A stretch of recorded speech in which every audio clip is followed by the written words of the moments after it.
Yes people, good morning, good afternoon, good evening to all of you. कैसे हैं सब लोग? होप सो आप सब लोग बहुत बढ़िया रहेंगे। मैं बता दूं मैं भी बहुत अच्छा हूं। तो चलो आज स्टार्ट करते हैं हम रिवीजन लेक्चर। और रिवीजन लेक्चर में आज हम रिवाइज करने वाले हैं पीजीबीपी। और ये टॉपिक से आपको पहला क्वेश्चन मिलता है और आपका 14 मार्क्स का जो क्वेश्चन आता है उसमें मैक्सिमम पोर्शन जो रहता है वो पीजीबीपी से रहता है। अब एक बात समझना, इस टॉपिक को रिवाइज करने के लिए आपको दो चीजों का ध्यान रखना पड़ेगा। पहली चीज तो आप अपने आप को एक बिजनेसमैन समझेंगे, ठीक है, मींस अच्छा बिजनेसमैन समझिए, आराम से खर्चे वर्चे करिए। और दूसरी चीज, आप अपने दिमाग में हमेशा एक प्रॉफिट एंड लॉस अकाउंट लेके चलेंगे। और प्रॉफिट एंड लॉस अकाउंट लेके चलेंगे, आप ऐसे समझेंगे कि ये एक प्रॉफिट एंड लॉस अकाउंट होता है और इस प्रॉफिट एंड लॉस अकाउंट के जो क्रेडिट साइड में है वो सब इनकम आती है।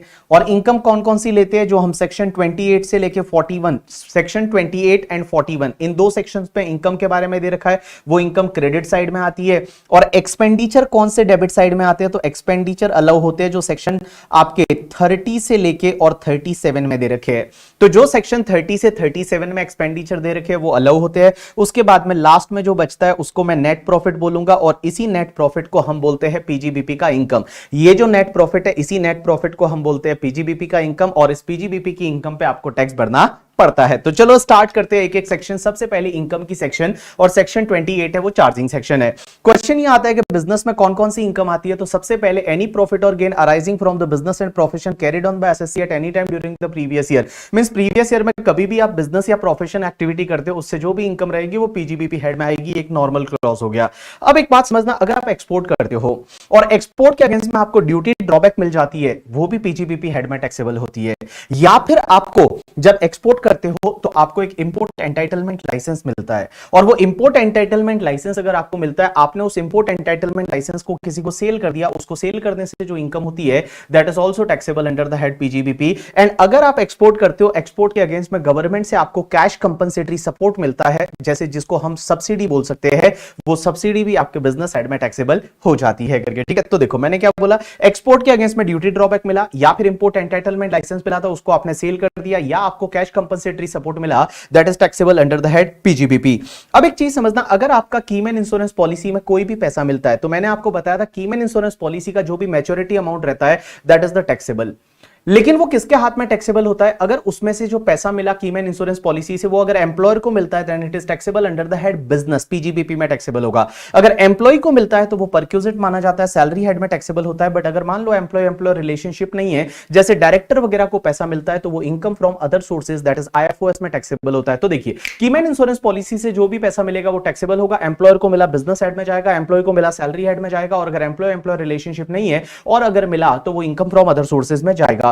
अब एक और चीज समझना, अगर आपको बिजनेस एंड प्रोफेशन की वजह से कोई भी गिफ्ट मिलता है, परक्यूजिट मिलता है, बेनिफिट मिलता है, मींस बिजनेस एंड प्रोफेशन की वजह से आपको कोई भी गिफ्ट, परक्यूजिट, बेनिफिट मिलता है, that is taxable under the head PGBP. अब एक और चीज समझना, अगर कोई पार्टनर होता है ना, पार्टनर को पार्टनरशिप फर्म से कुछ भी मिलता है, मींस सैलरी मिला, बोनस मिला, कमीशन मिला, in short I can say that the remuneration मिला, या फिर इंटरेस्ट भी मिला, that interest is also taxable under the head PGBP. तो पार्टनर को पार्टनरशिप फर्म से रेम्यूनरेशन या इंटरेस्ट मिलता है, वो आपके पीजीबीपी हेड में टैक्सेबल हो जाता है। अब एक और चीज समझना, अगर आपका कोई बिजनेस कॉन्ट्रैक्ट था और बिजनेस कॉन्ट्रैक्ट का कोई मॉडिफिकेशन हो जाता है या टर्मिनेशन हो जाता है और उसकी वजह से आपको कोई कंपनसेशन मिलता है, वो भी आपके पीजीबीपी हेड में टैक्सेबल होगा। मैंने क्या बोला, बिजनेस कॉन्ट्रैक्ट था और बिजनेस का अगर कोई रेवेन्यू नेचर का कॉन्ट्रैक्ट था, उसका कोई टर्मिनेशन हो जाता है, मॉडिफिकेशन हो जाता है और उसकी वजह से आपको कोई कंपनसेशन मिलता है, that compensation is also taxable under the head PGBP, वो भी पीजीबीपी हेड में टैक्सेबल होता है। अब एक और चीज समझना, अगर बिजनेस एंड प्रोफेशन ना करने के लिए कुछ पैसा मिलता है जिसको हम नॉन कंपीट फीस बोलते हैं, तो नॉन कंपीट फीस भी पीजीबीपी हेड में टैक्सेबल होगी। या फिर बहुत बार क्या होता है पता है कि आप किसी और के साथ में not sharing of any know how, patent, copyright, trademark, franchisee, design, formula किसी और के साथ शेयर नहीं करोगे और उसके लिए कुछ पैसा लेते हैं, इसको भी नॉन कंपीट फीस ही बोलते हैं, ये आपके लिए पीजीबीपी हेड में टैक्सेबल हो जाएगी। अब एक और चीज समझना, अगर कोई स्टॉक इन ट्रेड है और स्टॉक इन ट्रेड को जब आप कैपिटल असेट में कन्वर्ट कर लेते हो, तो स्टॉक इन ट्रेड को जब कैपिटल असेट में कन्वर्ट किया, कन्वर्जन के टाइम पे जो भी फेयर मार्केट वैल्यू रहती है उस स्टॉक इन ट्रेड की, that is taxable under the head PGBP, वो आपके लिए पीजीबीपी हेड में टैक्सेबल हो जाएगी। अब एक और चीज समझना, जब मैं बिजनेस की बात करता हूं तो नॉर्मल बिजनेस और स्पेक्युलेटिव बिजनेस को आपको अलग अलग रखना है। Speculative business is a different business, उसको आपको डिफरेंटली ट्रीट करना है। अब आप मुझे पूछेंगे ये स्पेक्युलेटिव बिजनेस क्या होता है? देखो, स्पेक्युलेटिव बिजनेस ऐसा बिजनेस होता है जिसमें एक्चुअल डिलीवरी नहीं होती है। मींस जहां पे ट्रांजैक्शन सेटल होते हैं वो अदर देन एक्चुअल डिलीवरी होते हैं। इन सिंपल वर्ड में बता दूं, वादे के बिजनेस, जो वादे के बिजनेस होते हैं उसको स्पेक्युलेटिव बिजनेस बोलते हैं। जैसे मैंने आपको बोला कि मैं आपको 10 केजी गोल्ड बेच लूंगा अगले महीने, अब आपको भी पता है आप खरीदने वाले नहीं हो, मुझे भी पता है मैं बेचने वाला नहीं हूं, और 1 मंथ के बाद में जो भी रेट का डिफरेंस होगा उसका हम सेटलमेंट कर लेंगे, that is called speculative business. अब एक चीज समझना, क्वेश्चन आपका यह आएगा कि सर स्पेक्युलेटिव बिजनेस और नॉर्मल बिजनेस को अलग अलग क्यों रखना है? क्योंकि स्पेक्युलेटिव बिजनेस के जो लॉसेज होते हैं ना वो सिर्फ स्पेक्युलेटिव बिजनेस के गेन से ही सेटअप होते हैं, और स्पेक्युलेटिव बिजनेस के जो लॉसेज होते हैं वो सिर्फ 4 साल तक ही कैरी फॉरवर्ड कर सकते हैं। इसके लिए एक और चीज समझना, यहां पे 3 बिजनेसेस ऐसे होते हैं जो आपको लगेंगे स्पेक्युलेटिव बट स्पेक्युलेटिव नहीं है। ध्यान रखना, सबसे पहला अगर कोई हेजिंग कॉन्ट्रैक्ट है, अगर आपका कोई हेजिंग कॉन्ट्रैक्ट है, हेजिंग कॉन्ट्रैक्ट आप raw material, merchandise, share, security का अगर आप हेज करवाते हो रिस्क को, और हेजिंग कॉन्ट्रैक्ट है वो स्पेक्युलेटिव ट्रांजैक्शन नहीं है। एज वेल एज अगर आपका कोई फॉरवर्ड कॉन्ट्रैक्ट है या डेरिवेटिव्स है, आप इतना याद रखेंगे, hedging contract, forward contract, derivatives वो लगेंगे स्पेक्युलेटिव, बट लॉ बोलता है ये स्पेक्युलेटिव ट्रांजैक्शन नहीं माने जाएंगे। अब क्वेश्चन ये आता है कि सर पीजीबीपी का इनकम कैसे निकालता है? तो सेक्शन 29 ये बोलती है कि पीजीबीपी का इनकम निकालने के लिए कुछ नहीं, आप एक काम करिए, सेक्शन 30 से लेके 43D को फॉलो करिए, और जब आप सेक्शन 30 से लेके 43D को फॉलो करेंगे तो आपको पीजीबीपी का इनकम मिल जाएगा। तो चलिए हम चालू करते हैं सेक्शन 30 से लेके 43D, और वहां पे हमको पीजीबीपी का इनकम मिलेगा। तो सेक्शन 30 क्या बोलती है? अब एक बात समझना, 30 से 37 तक हम ये सीखेंगे कि पीएनडल के डेबिट में कौन कौन से खर्चे आते हैं। सबसे पहले सेक्शन 30 ये बोलती है कि rent, rate, taxes, insurance and repair of the building. अगर कोई बिल्डिंग है जिसको आप अपने बिजनेस के लिए यूज करते हैं, सर क्वेश्चन ये आता है कि उसका sir rent, rates, taxes, insurance and repair है वो अलाउ होता है या नहीं। तो देखो, रेंट जो है ना, वो रेंट अगर कोई एसएससी ओनर है और ओनर की बिल्डिंग है, तो मेरी बिल्डिंग में मैं बिजनेस करता हूं तो क्या मुझे खुद को ही रेंट अलाउ होगा? ऑब्वियसली नहीं अलाउ होगा। तो रेंट यहां पे अलाउ, ओनर अगर आप बिल्डिंग के हो तो आपको कोई रेंट अलाउ नहीं होगा, बट अगर आप टेनेंट हो तो ऑब्वियसली रेंट अलाउ हो जाएगा। लेकिन जो भी रेट्स एंड टैक्सेस है, इंश्योरेंस है और रिपेयर है वो अलाउ हो जाता है, भले आप ओनर हो या टेनेंट हो, कोई फर्क नहीं पड़ता। लेकिन ध्यान रखना, रिपेयर में सिर्फ रेवेन्यू रिपेयर अलाउ होता है, कैपिटल रिपेयर अलाउ नहीं होता। कैपिटल रिपेयर क्यों अलाउ नहीं होता? क्योंकि कैपिटल रिपेयर को हम बिल्डिंग की कॉस्ट में जोड़ देते हैं, तो जो भी बिल्डिंग की कॉस्ट रहेगी उसमें हम कैपिटल रिपेयर को जोड़ देते हैं। इसके लिए कैपिटल रिपेयर अलाउ नहीं होता। जो रेवेन्यू रिपेयर है, जिसको करंट रिपेयर भी बोला जाता है, वो आप पीएनडल के डेबिट में डाल सकते हो। उसके बाद में सेक्शन 31 की बात करते हैं। सेक्शन 31 ये बोलती है कि insurance and repair of plant and machinery and furniture, means अगर आप प्लांट एंड मशीनरी, फर्नीचर का इंश्योरेंस करवाते हो या रिपेयर करवाते हो तो वो अलाउ हो जाता है। इंश्योरेंस है, रिपेयर है, वो दोनों को अलाउ होता है, और ऑब्वियसली जो रेवेन्यू रिपेयर है वो अलाउ होगा। लेकिन क्वेश्चन यहां पे ये आता है कि सर क्या रेंट भी अलाउ होता है क्या? अगर प्लांट एंड मशीनरी, फर्नीचर हमने रेंट पे लिया तो क्या रेंट भी अलाउ होता है क्या? आंसर इज यस, अलाउ हो जाता है। लेकिन इस सेक्शन से अलाउ नहीं होता, बट ड्यू टू सेक्शन 37 जो होती है, 37 की वजह से आप अगर रेंट पे करते हो वो रेंट भी अलाउ हो जाता है, कोई दिक्कत नहीं है। अब आगे चलते हैं सेक्शन 32 पे। 32 है वो डेप्रीशिएशन की बात करती है। क्वेश्चन ये आता है क्या डेप्रीशिएशन हम क्लेम कर सकते हैं? Answer is yes, depreciation claim कर सकते हैं। 2 कंडीशन सेटिस्फाइड होनी चाहिए। पहली कंडीशन ये है कि आप असेट के ओनर होने चाहिए, और दूसरी कंडीशन वो असेट आपके बिजनेस एंड प्रोफेशन में यूज होनी चाहिए। सर ओनर का मतलब क्या होता है? क्या हमको रजिस्टर्ड ओनर ही होना चाहिए या बेनिफिशियल ओनर भी चल जाएगा? राइट आंसर इज आपको बेनिफिशियल ओनर चल जाएगा। आप किसी भी एसेट के बेनिफिशियल ओनर हो, आप डेप्रीशिएशन ले सकते हैं, कोई दिक्कत नहीं। जैसे हायर परचेज में आप ओनर बनते हो, लास्ट इंस्टॉलमेंट पे करते हो, तब क्या डेप्रीशिएशन लास्ट इंस्टॉलमेंट के बाद लेंगे? आंसर इज नो, डेप्रीशिएशन आप पहले से ले सकते हैं, कोई दिक्कत नहीं है।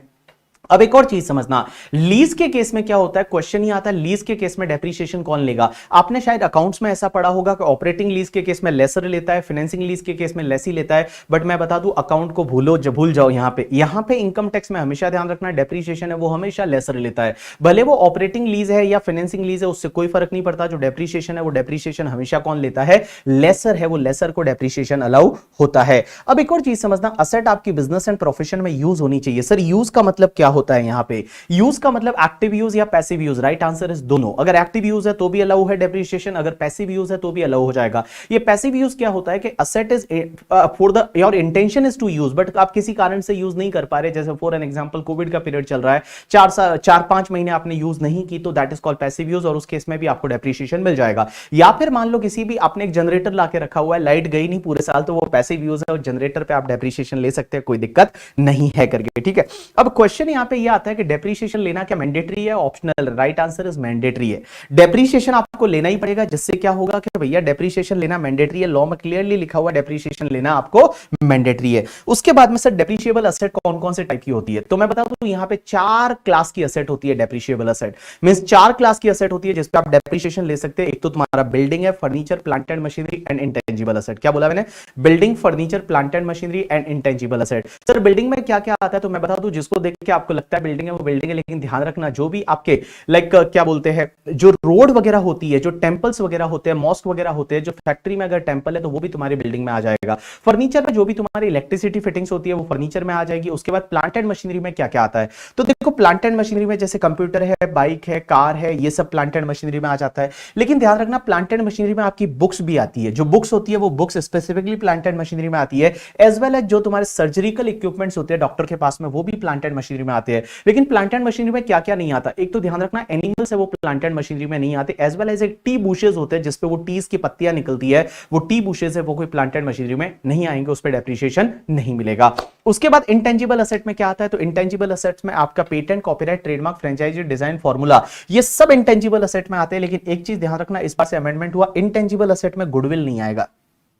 गुडविल भले वो बिजनेस का है या प्रोफेशन का है, उस पर डेप्रिसिएशन नहीं मिलेगा, वो तुम्हारे इंटेंजिबल असेट में नहीं आएगा। तो गुडविल ऑफ बिजनेस या प्रोफेशन है उस पर डेप्रिसिएशन नहीं मिलता है, तो उसको उन्होंने इंटेंजिबल असेट से हटाया गया है, उस पर डेप्रिसिएशन नहीं मिलता। अब क्वेश्चन ये आता है डेप्रिसिएशन की रेट क्या होती है, तो ध्यान रखना डेप्रिसिएशन की रेट जो मैं आपको बताने वाला हूं यहां पे वो आपके डब्ल्यूडीबी वाली रेट है, बिकॉज आपके सिलेबस में डब्ल्यूडीबी वाली रेट है। अब पहला क्वेश्चन ये भी आता है कि सर हमको कौन सी मेथड फॉलो करनी पड़ती है, डब्ल्यूडीबी मेथड फॉलो करनी पड़ती है, एसएलएम मेथड फॉलो करनी पड़ती है। मैं बता दूं एक एसएससी ऐसा है जिसके पास में ये ऑप्शन है कि वो डब्ल्यूडीबी या एसएलएम दोनों में से जो उसको अच्छा लगे, जो उसकी मर्जी है वो फॉलो कर सकता है। कौन पता है, पावर जनरेटिंग या power generating and distributing unit. अगर कोई पावर जनरेट करता है या power generating and distributing unit है, उसके पास में ऑप्शन है कि वो एसएलएम या डब्ल्यूडीबी मेथड फॉलो कर सकता है। बट बाकी जितने भी एसएससी है उनके लिए कौन सी मेथड फॉलो करनी पड़ेगी, डब्ल्यूडीबी मेथड है वो डब्ल्यूडीबी मेथड ही फॉलो करनी पड़ेगी। अब क्वेश्चन यहां पे ये आता है कि सर डब्ल्यूडीबी मेथड में रेट ऑफ डेप्रिसिएशन क्या रहती है, तो सबसे पहले हम बात करते हैं बिल्डिंग की।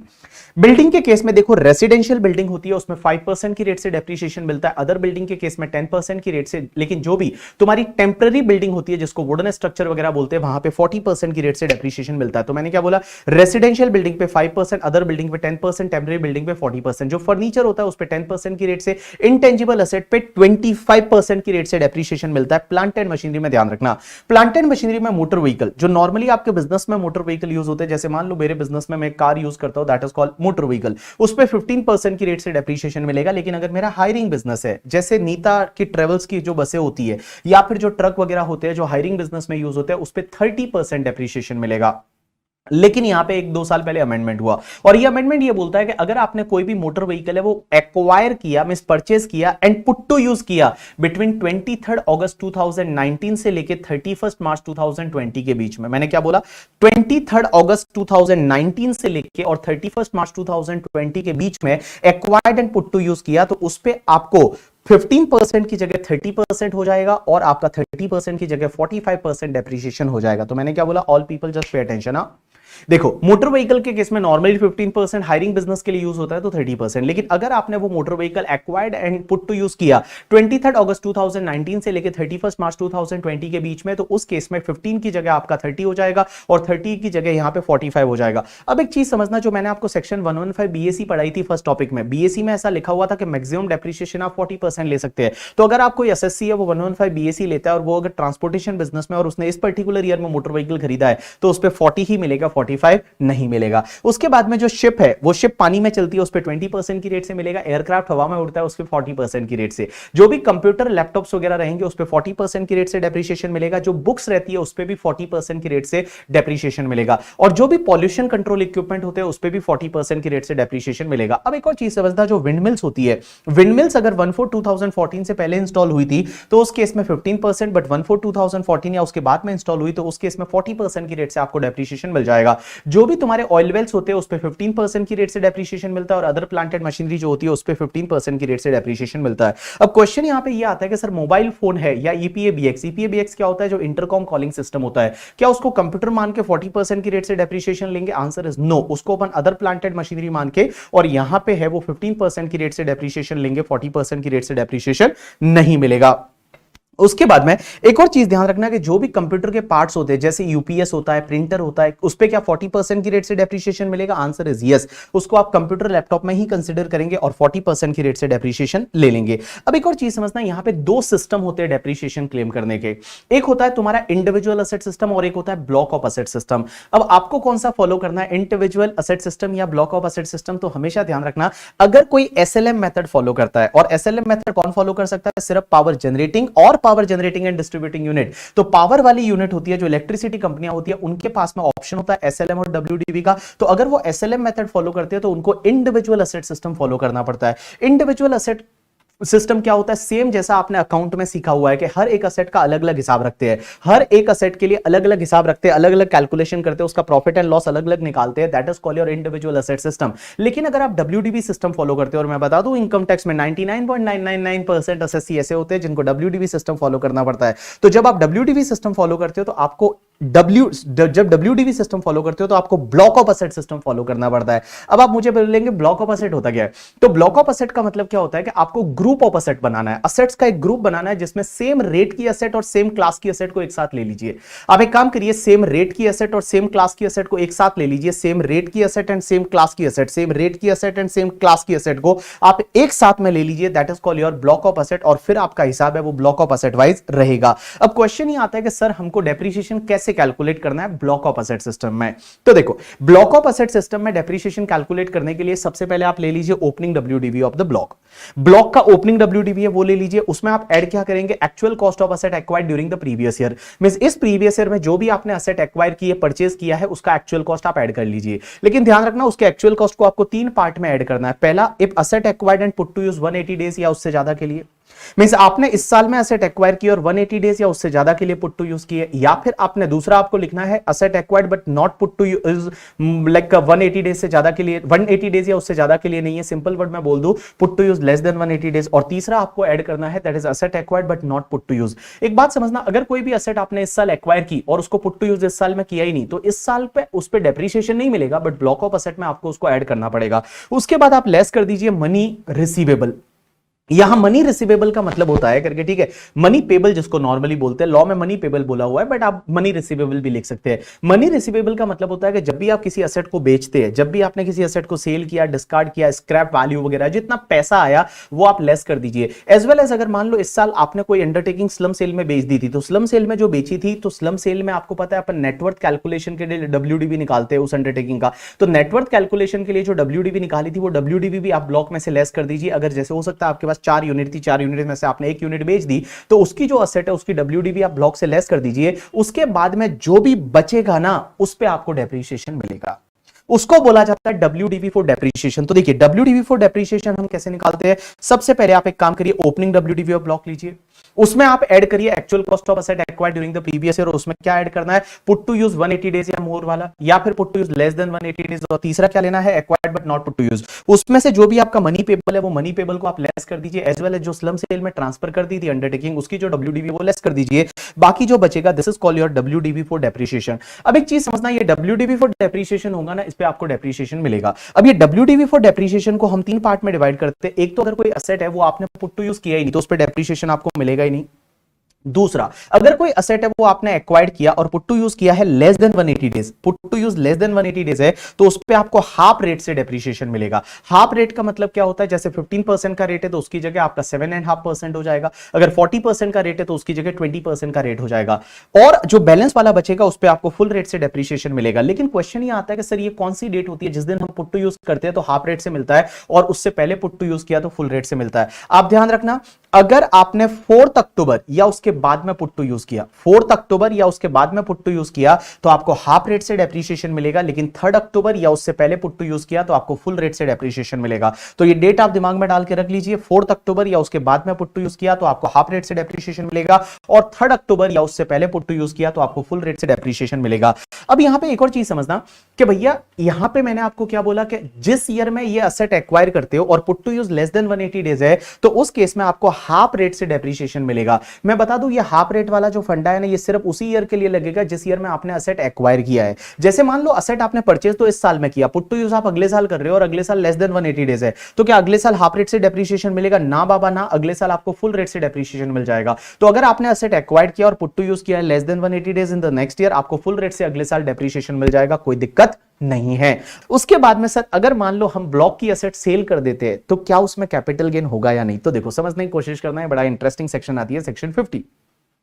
सेक्शन 50 ये बोलती है कि अगर कोई ब्लॉक में असेट है और ब्लॉक की असेट को आप बेच देते हैं तो कैपिटल गेन कब आएगा? तो कैपिटल गेन 2 केस में आ सकता है। सबसे पहले तो अगर आपका ब्लॉक ऑफ असेट है, ब्लॉक में जितनी असेट थी ना वो सब आप बेच देते हो, ब्लॉक में जितनी असेट थी वो सब असेट आप बेच देते हो, ऑल असेट आर ट्रांसफर। जितनी असेट ब्लॉक में थी, जैसे फॉर एन एग्जांपल इस एग्जांपल में लेते हैं, आपके ब्लॉक में 7 असेट थी और आपने ऑल 7 असेट है वो ट्रांसफर कर दी। कितने में कर दी? 5,20,000 में। तो देखिए यहां पे क्या होगा, ओपनिंग डब्ल्यूडीवी 6 लाख था, परचेज 2 लाख है, 8 लाख हो गया। आपने 520 में 7 असेट ऑल असेट बेच दी 520 में, तो बचा कितना? 2,80,000 बचा। क्या इस केस में आपको डेप्रीशिएशन मिलेगा? आंसर इज नहीं मिलेगा, क्योंकि आपके पास असेट ही नहीं है तो आपको डेप्रीशिएशन नहीं मिलेगा। लेकिन सर ये 2,80,000 का जो लॉस हुआ इसको क्या बोलेंगे? इसको अपन शॉर्ट टर्म कैपिटल लॉस बोलेंगे, और ये आपके कहां पे जाएगा? कैपिटल गेन हेड में जाएगा। दूसरा, अगर मान लो आपने 7 असेट बेचा, बट 7 असेट आपने 9,30,000 में बेचा, तो 9,30,000 में बेचा, तो आप ब्लॉक में से कितना लेस करते सकते हैं? मैक्सिमम 8 लाख ही कर सकते हैं,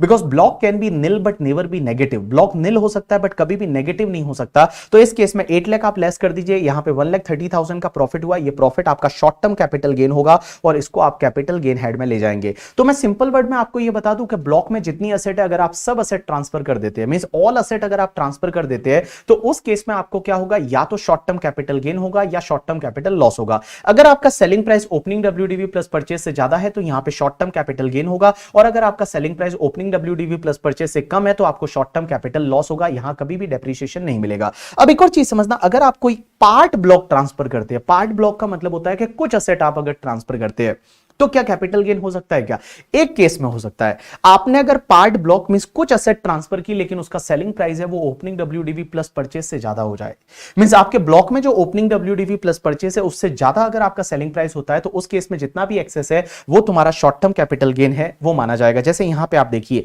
आपके ब्लॉक में ओपनिंग डब्ल्यूडीवी 6 लाख था, आपके पास 5 असेट थी, आपने 2 असेट और खरीदी 2 लाख में, टोटल 8 लाख हुआ और टोटल 7 असेट हो गई। अब आपने क्या किया? 7 में से 4 असेट बेची, बट 4 असेट का जो सेलिंग प्राइस है वो 9,10,000 है।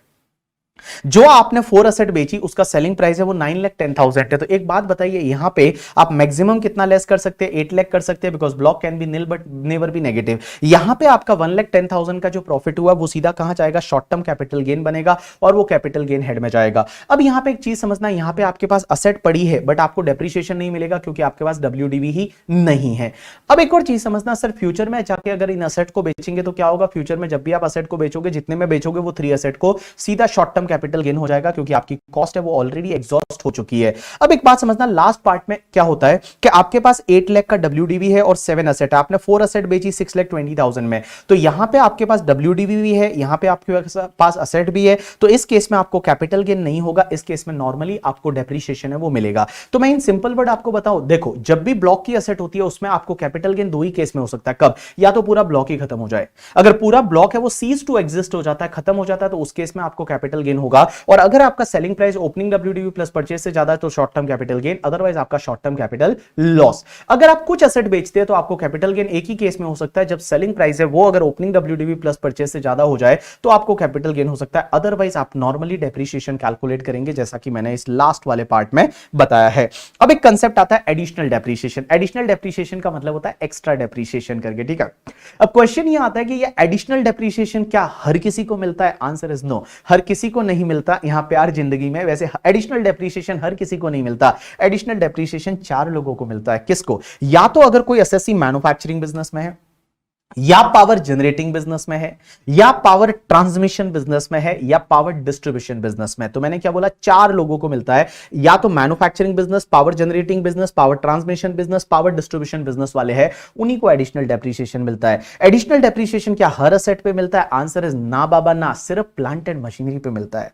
और एक और चीज ध्यान रखना, प्लांट एंड मशीनरी में भी जो second hand plant and machinery है उस पे नहीं मिलेगा, जो ऑफिस में यूज होती है उस पे नहीं मिलेगा, जो रेसिडेंशियल अकोमोडेशन में यूज होती है उस पे नहीं मिलेगा, जिस पे आप 100% कहीं डिडक्शन ले लेते हो उस पे नहीं मिलेगा, एज वेल एज द आपके लाइक शिप, एयरक्राफ्ट और जो व्हीकल्स होते हैं उस पे नहीं मिलेगा। तो मैंने क्या बोला? Second hand plant and machinery पे नहीं मिलेगा, ऑफिस में यूज होती है, रेसिडेंशियल अकोमोडेशन में यूज होती है उस पे नहीं मिलेगा, जिस पे आप 100% डिडक्शन कहीं ना कहीं ले लेते हो उस पे नहीं मिलेगा, और जो शिप, एयरक्राफ्ट या व्हीकल्स होते हैं उस पे आपको एडिशनल डेप्रिसिएशन नहीं मिलेगा। अब एक और चीज समझना, एडिशनल डेप्रिसिएशन कितना मिलता है? तो मैं बता दूं, एडिशनल डेप्रिसिएशन आपको 20% मिलता है। 20% किसका? एक्चुअल कॉस्ट का। तो जितना भी आपका एक्चुअल कॉस्ट है उसका 20% आपको एडिशनल डेप्रिसिएशन मिल जाता है। है। लेकिन सर एक बात बताइए, जैसे मान लो असेट आपने एक्वायर की और put to use less than 180 days की है इस साल में, तो एडिशनल डेप्रिसिएशन का पूरा 20% मिलेगा? ना बाबा ना, सिर्फ आपको 10% इस साल मिलेगा और 10% नेक्स्ट ईयर मिल जाएगा।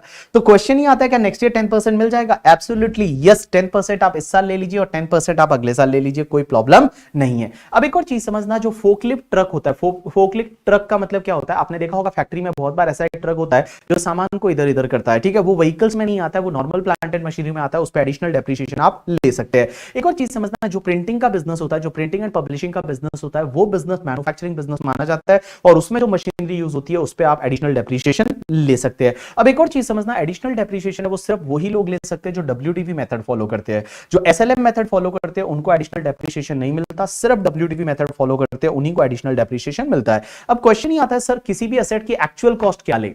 हम इस ब्लॉक में जब आप बोल रहे हो एक्चुअल कॉस्ट ऐड करनी है तो एक्चुअल कॉस्ट क्या ले? ऑब्वियसली आप परचेज प्राइस लेने वाले हैं, बट परचेज प्राइस में ध्यान रखना अगर कोई इंस्टॉलेशन का खर्चा है उसको आप ऐड करेंगे, उसके साथ साथ में आपका ट्रांसपोर्टेशन का खर्चा है वो ऐड करेंगे, जो ट्रायल रन या टेस्ट रन का खर्चा होता है उसको अपन ऐड करेंगे। सर एक बात बताइए, हमने कोई टैक्सेस वगैरह पे किया है, जैसे आपने कोई जीएसटी वगैरह पे किया है, तो क्या वो ऐड होगा? देखो अगर जीएसटी का आपको क्रेडिट नहीं मिलता तो उसको ऐड होगा। एक ऐसा क्वेश्चन भी मैंने कराया था जिसमें आपने मोटर व्हीकल खरीदा था और मोटर व्हीकल में आपको जीएसटी का क्रेडिट नहीं मिलता तो उसको अपन क्या करेंगे, एक्चुअल कॉस्ट में जीएसटी को ऐड कर देंगे। अब एक और चीज समझना, कोई भी असेट आपने खरीदी और उस पर लोन लेके खरीदा है तो उसका क्या इंटरेस्ट भी ऐड होता है क्या? देखो पुट टू यूज तक की डेट का जितना भी इंटरेस्ट है वो कैपिटलाइज होगा करके, ठीक है, पुट टू यूज तक का जितना भी इंटरेस्ट है वो कैपिटलाइज होगा और पुट टू यूज के बाद का इंटरेस्ट है वो सीधा पीएनएल के डेबिट में डाल दीजिए। अब गवर्नमेंट से अगर आपको कोई सब्सिडी मिलती है या गवर्नमेंट से कोई भी आपको बेनिफिट मिलता है, असेट से रिलेटेड कोई गवर्नमेंट ग्रांट मिलता है, तो आप एक काम करिए उसको एक्चुअल कॉस्ट में से लेस कर दीजिए और ट्रायल रन के एक्सपेंडिचर अगर कुछ होते हैं तो ट्रायल रन के एक्सपेंडिचर भी, सॉरी ट्रायल रन के जो भी रिकवरी होती है, ट्रायल रन प्रोडक्ट आपने बनाया था उसको सेल करने से कुछ पैसा मिलता है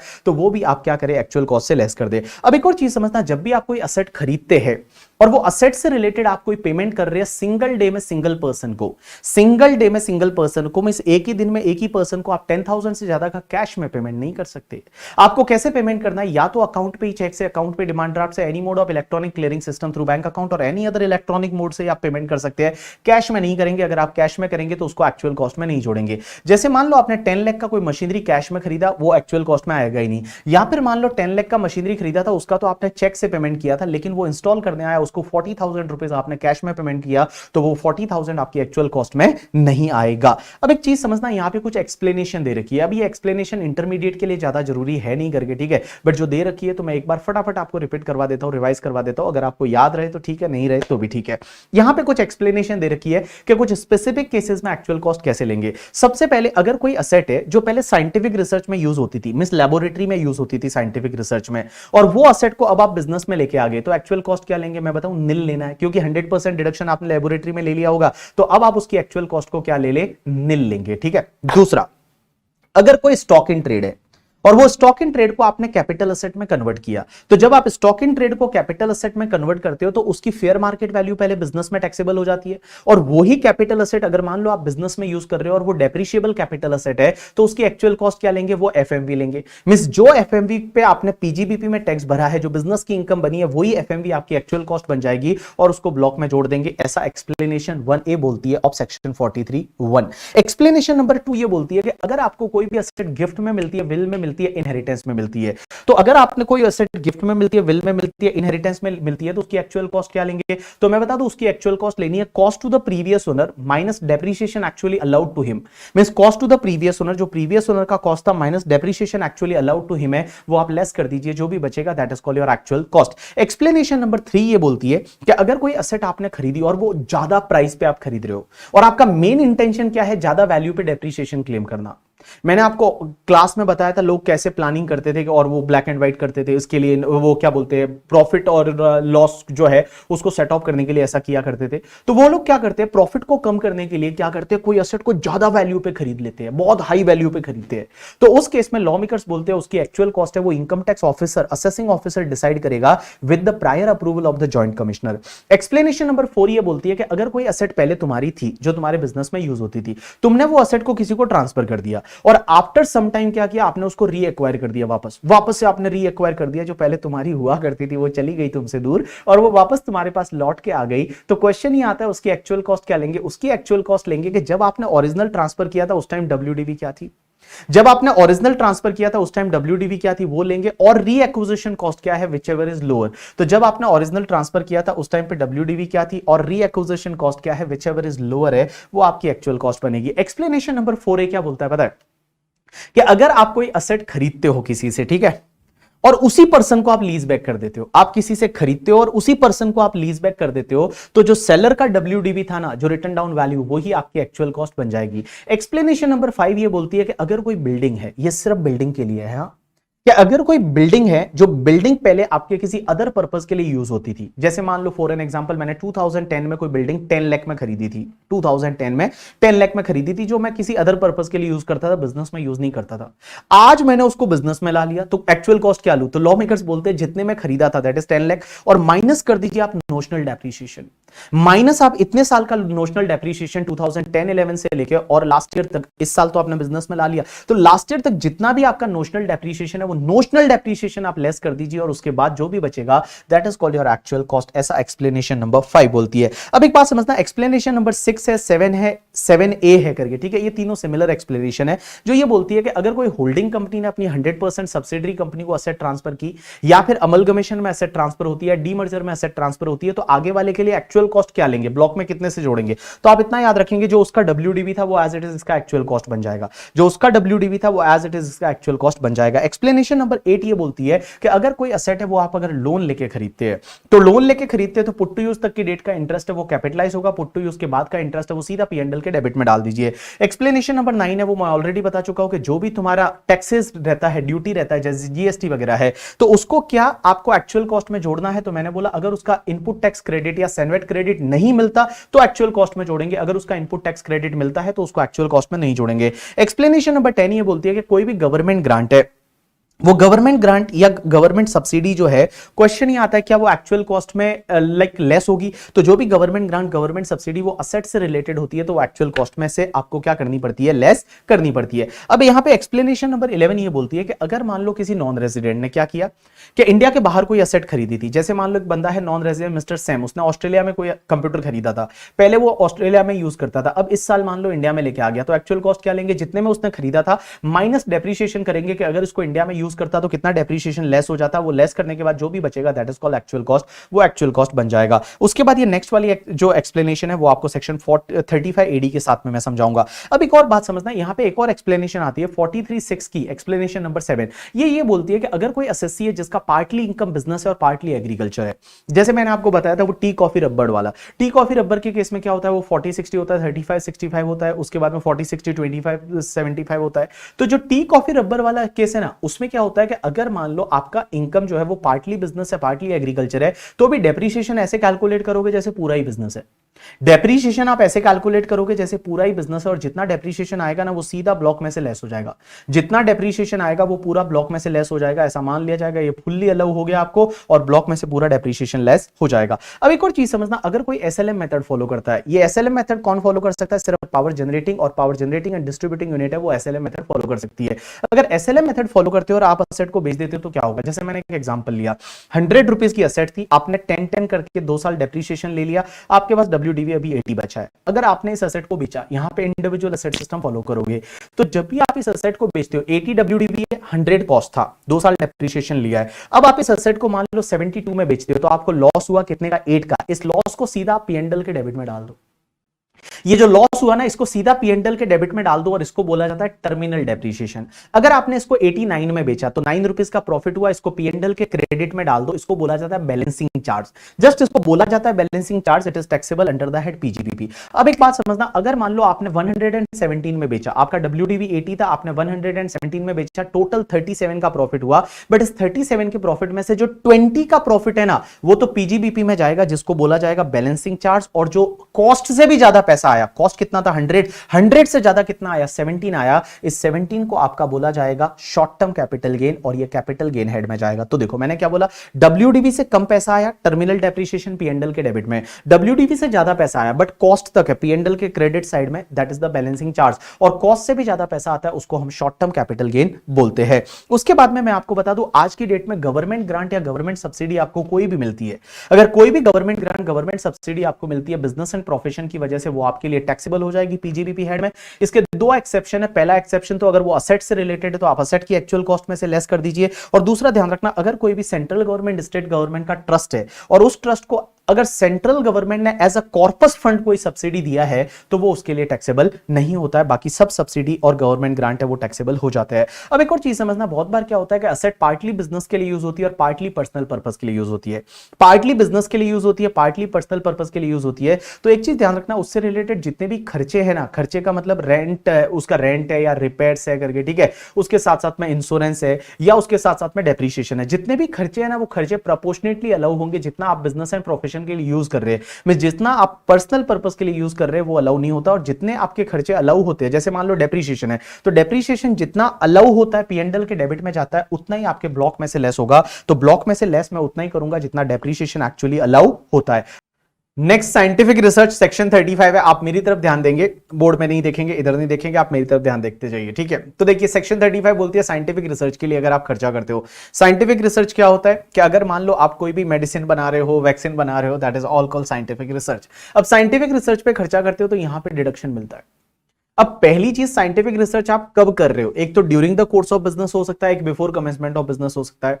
सबसे पहले हम बात करते हैं during the course of business. During the course of business का मतलब क्या होता है कि आपका बिजनेस भी चल रहा है और आप साइंटिफिक रिसर्च भी कर रहे हो, मींस बिजनेस भी कर रहे हो, रिसर्च भी कर रहे हो। जैसे आज रैनबैक्सी है, सिप्ला है, ये सब क्या कर रहे हैं, इनका बिजनेस भी चल रहा है और ये रिसर्च भी करते हैं। तो देखो, अगर during the course of business करते हैं, रेवेन्यू एक्सपेंडिचर पे 100% डिडक्शन, और कैपिटल एक्सपेंडिचर पे लैंड को छोड़ के बाकी पे 100% डिडक्शन मिलेगा। मैंने क्या बोला, लैंड को छोड़ के बाकी पे 100% डिडक्शन मिलेगा।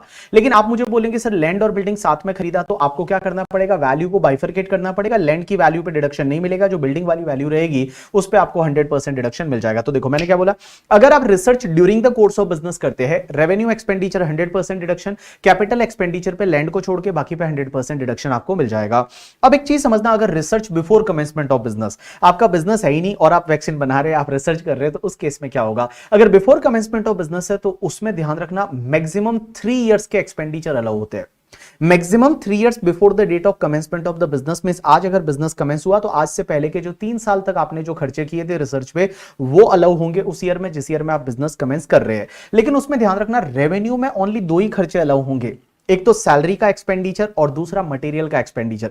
बिकॉज जब बिजनेस है ही नहीं और आप रिसर्च कर रहे हैं तो क्या चाहिए, एक तो सैलरी चाहिए जो साइंटिस्ट को बिठाया होगा और दूसरा मटेरियल चाहिए। वो खर्चे रेवेन्यू में 100% डिडक्शन मिलेगा, बाकी कोई रेवेन्यू एक्सपेंडिचर अलाउ नहीं होंगे। और एक और चीज ध्यान रखना, सैलरी में बेटा परक्यूजिट का खर्चा अलाउ नहीं होगा। सैलरी में परक्यूजिट का खर्चा है वो अलाउ नहीं होगा, और कैपिटल में वही लैंड को छोड़ के बाकी पे आपको 100% डिडक्शन मिल जाएगा। तो मैंने क्या बोला, देखिए अगर आप साइंटिफिक रिसर्च पे खर्चा करते हैं, पहला during the course of business, business भी चल रहा है, आप रिसर्च कर रहे हैं अगर ये, ठीक है, रेवेन्यू एक्सपेंडिचर 100% डिडक्शन, कैपिटल में लैंड को छोड़ के बाकी पे आपको 100% डिडक्शन। अब एक और चीज समझना, अगर मान लो आपका बिफोर कमेंसमेंट ऑफ बिजनेस है तो मैक्सिमम 3 इयर्स के खर्चे है वो आपको अलाउ होंगे। उसमें रेवेन्यू में सैलरी और मटीरियल का खर्चा अलाउ होगा, सैलरी एक्सक्लूडिंग परक्यूजिट 100% डिडक्शन मिल जाएगा सैलरी और मटीरियल पे, बाकी रेवेन्यू एक्सपेंडिचर अलाउ नहीं होंगे, और बेटा कैपिटल में लैंड को छोड़ के बाकी पे 100% डिडक्शन मिल जाएगा। अब एक और चीज समझना, एक सेक्शन हुआ करती है 35(2)(ab) करके। पहली चीज तो बताऊं, जो अभी तक मैंने बताया ना उसमें रेवेन्यू एक्सपेंडिचर के लिए सेक्शन होती है 35 सबसेक्शन 1 क्लॉज नंबर 1 और कैपिटल के लिए क्लॉज नंबर 4। तो 35(1)(1) एंड 35(1)(4) करके है वो कैपिटल के लिए है। अब एक सेक्शन 35(2)(ab) होती है जिसका आजकल कोई ज्यादा औचित्य है नहीं, आजकल ज्यादा वैल्यू है नहीं। क्यों वैल्यू नहीं है उसका रीजन मैं बताता हूं। ये सेक्शन 35(2)(ab) क्या बोलती है पता है, कि अगर कोई भी कंपनी है, मैन्युफैक्चरिंग बिजनेस है और रिसर्च अप्रूव्ड है, कंपनी है, मैन्युफैक्चरिंग बिजनेस, बायोटेक्नोलॉजी बिजनेस है एंड रिसर्च अप्रूव्ड है, तो ऑल रेवेन्यू कैपिटल एक्सपेंडिचर जो during the course of business है उस पर 100% डिडक्शन मिल जाएगा, except land and building. Means land पे तो मिलेगा ही नहीं, बिल्डिंग पे इस सेक्शन में नहीं मिलेगा। अब एक बात बताओ, बिल्डिंग पे इस सेक्शन में नहीं मिलेगा बट सेक्शन 35(1)(4) में तो मिलता है, तो बिल्डिंग पे आप 35(1)(4) में ले लेंगे और बाकी रेवेन्यू एंड कैपिटल एक्सपेंडिचर पे 100% डिडक्शन यहां ले लेंगे। ये सेक्शन की अभी वैल्यू नहीं है। पहले क्या हुआ करता था, इस सेक्शन में 150% डिडक्शन मिलता था, तो पहले उसकी वैल्यू थी, अब इसकी वैल्यू नहीं है। आप इसको इग्नोर भी कर सकते हैं, कोई दिक्कत नहीं है। अब एक और चीज समझना, अगर आप डोनेशन देते हैं किसी और को, जैसे आपने डोनेशन दिया किसी और को, मींस रिसर्च कोई और कर रहा है, आप क्या कर रहे हैं, सिर्फ डोनेशन दे रहे हैं, कंट्रीब्यूशन कर रहे हैं, तो भी क्या आपको डिडक्शन मिलेगा? Answer is yes. किसको दिया, कैसे दिया, तो समझने की कोशिश करना। सबसे पहले अगर आपने डोनेशन दिया टू अप्रूव्ड राहुल आईसीयू को। किसको? To approved Rahul ICU. Rahul ICU का मतलब होता है research association institute college and university को। क्या बोला? Research association institute college university को। उसको अगर आपने डोनेशन दिया साइंटिफिक रिसर्च के लिए, आपको 100% डिडक्शन मिल जाएगा। सोशल स्टैटिस्टिकल रिसर्च के लिए दिया तो भी आपको 100% डिडक्शन है वो मिल जाएगा। अगर किसी आईआईटी नेशनल लेबोरेटरी को आपने डोनेशन दिया 100% डिडक्शन आपको मिल जाएगा। और किसी इंडियन कंपनी को जो कि रिसर्च एंड डेवलपमेंट में एंगेज्ड है, अप्रूव्ड है और उसको साइंटिफिक रिसर्च के लिए डोनेशन दिया तो आपको 100% डिडक्शन मिल जाएगा। अब इसकी सेक्शन क्या होती है तो मैं बता दूं, साइंटिफिक रिसर्च के लिए राहुल आईसीयू को डोनेशन दिया तो सेक्शन 3512 में आता है। सोशल स्टैटिस्टिकल के लिए 3513 में आता है। आईआईटी नेशनल लेबोरेटरी को 35 में आता है। और बेटा जो इंडियन कंपनी को आप देते हो उसके लिए 3512 में आता है। उन सेक्शन में आपको डिडक्शन मिल जाएगा। अब एक चीज समझना, जिस दिन आपने डोनेशन दिया उस दिन तो ये अप्रूव थे, लेकिन आगे जाके उनकी अप्रूवल कैंसिल हो जाती है, तो उस केस में भी आपको डिडक्शन मिलेगा? यानी आंसर इज यस, आपको डिडक्शन मिल जाएगा। आपको ये देखना है कि जिस दिन डोनेशन दिया था उस दिन वो अप्रूव थे, यानी आगे जाके उनकी अगर मान लो अप्रूवल विड्रॉ हो जाती है उससे भी आपको कोई मतलब नहीं है। अब एक और चीज समझना है यहां पे कि सर यहां पे साइंटिफिक रिसर्च के जो कैपिटल एक्सपेंडिचर जो होते हैं ना, इनको आप अनएब्जॉर्ब डेप्रिसिएशन की तरह ही कैरी फॉरवर्ड कर सकते हैं। जैसे अनएब्जॉर्ब डेप्रिसिएशन को अपन अनलिमिटेड ईयर्स तक कैरी फॉरवर्ड कर सकते हैं, तो यहां साइंटिफिक रिसर्च के जो कैपिटल एक्सपेंडिचर जो अनएब्जॉर्ब रह जाते हैं उसको अनएब्जॉर्ब डेप्रिसिएशन की तरह ही कैरी फॉरवर्ड करते हैं। एक और बात बताओ मुझे, जब आप यहां पे डिडक्शन ले लेते हो तो क्या आपको उस पर डेप्रिसिएशन मिलेगा? Answer is no. जब आप 100% यहां डिडक्शन ले चुके हो तो काय का डेप्रिसिएशन, कोई डेप्रिसिएशन नहीं मिलेगा। उसके बाद अपन चलते हैं 35D। 35D is related to preliminary expenses.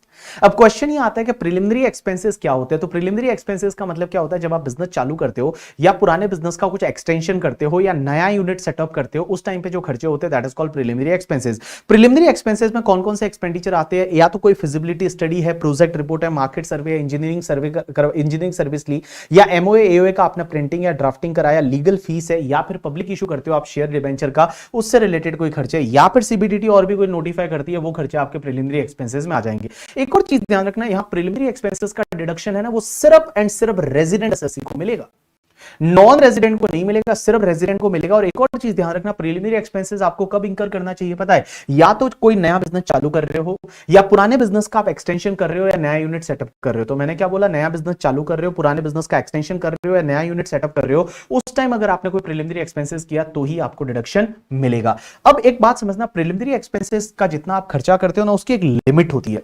Limit क्या होती है कि आपका preliminary expenses cost of project के 5% से ज्यादा नहीं होना चाहिए।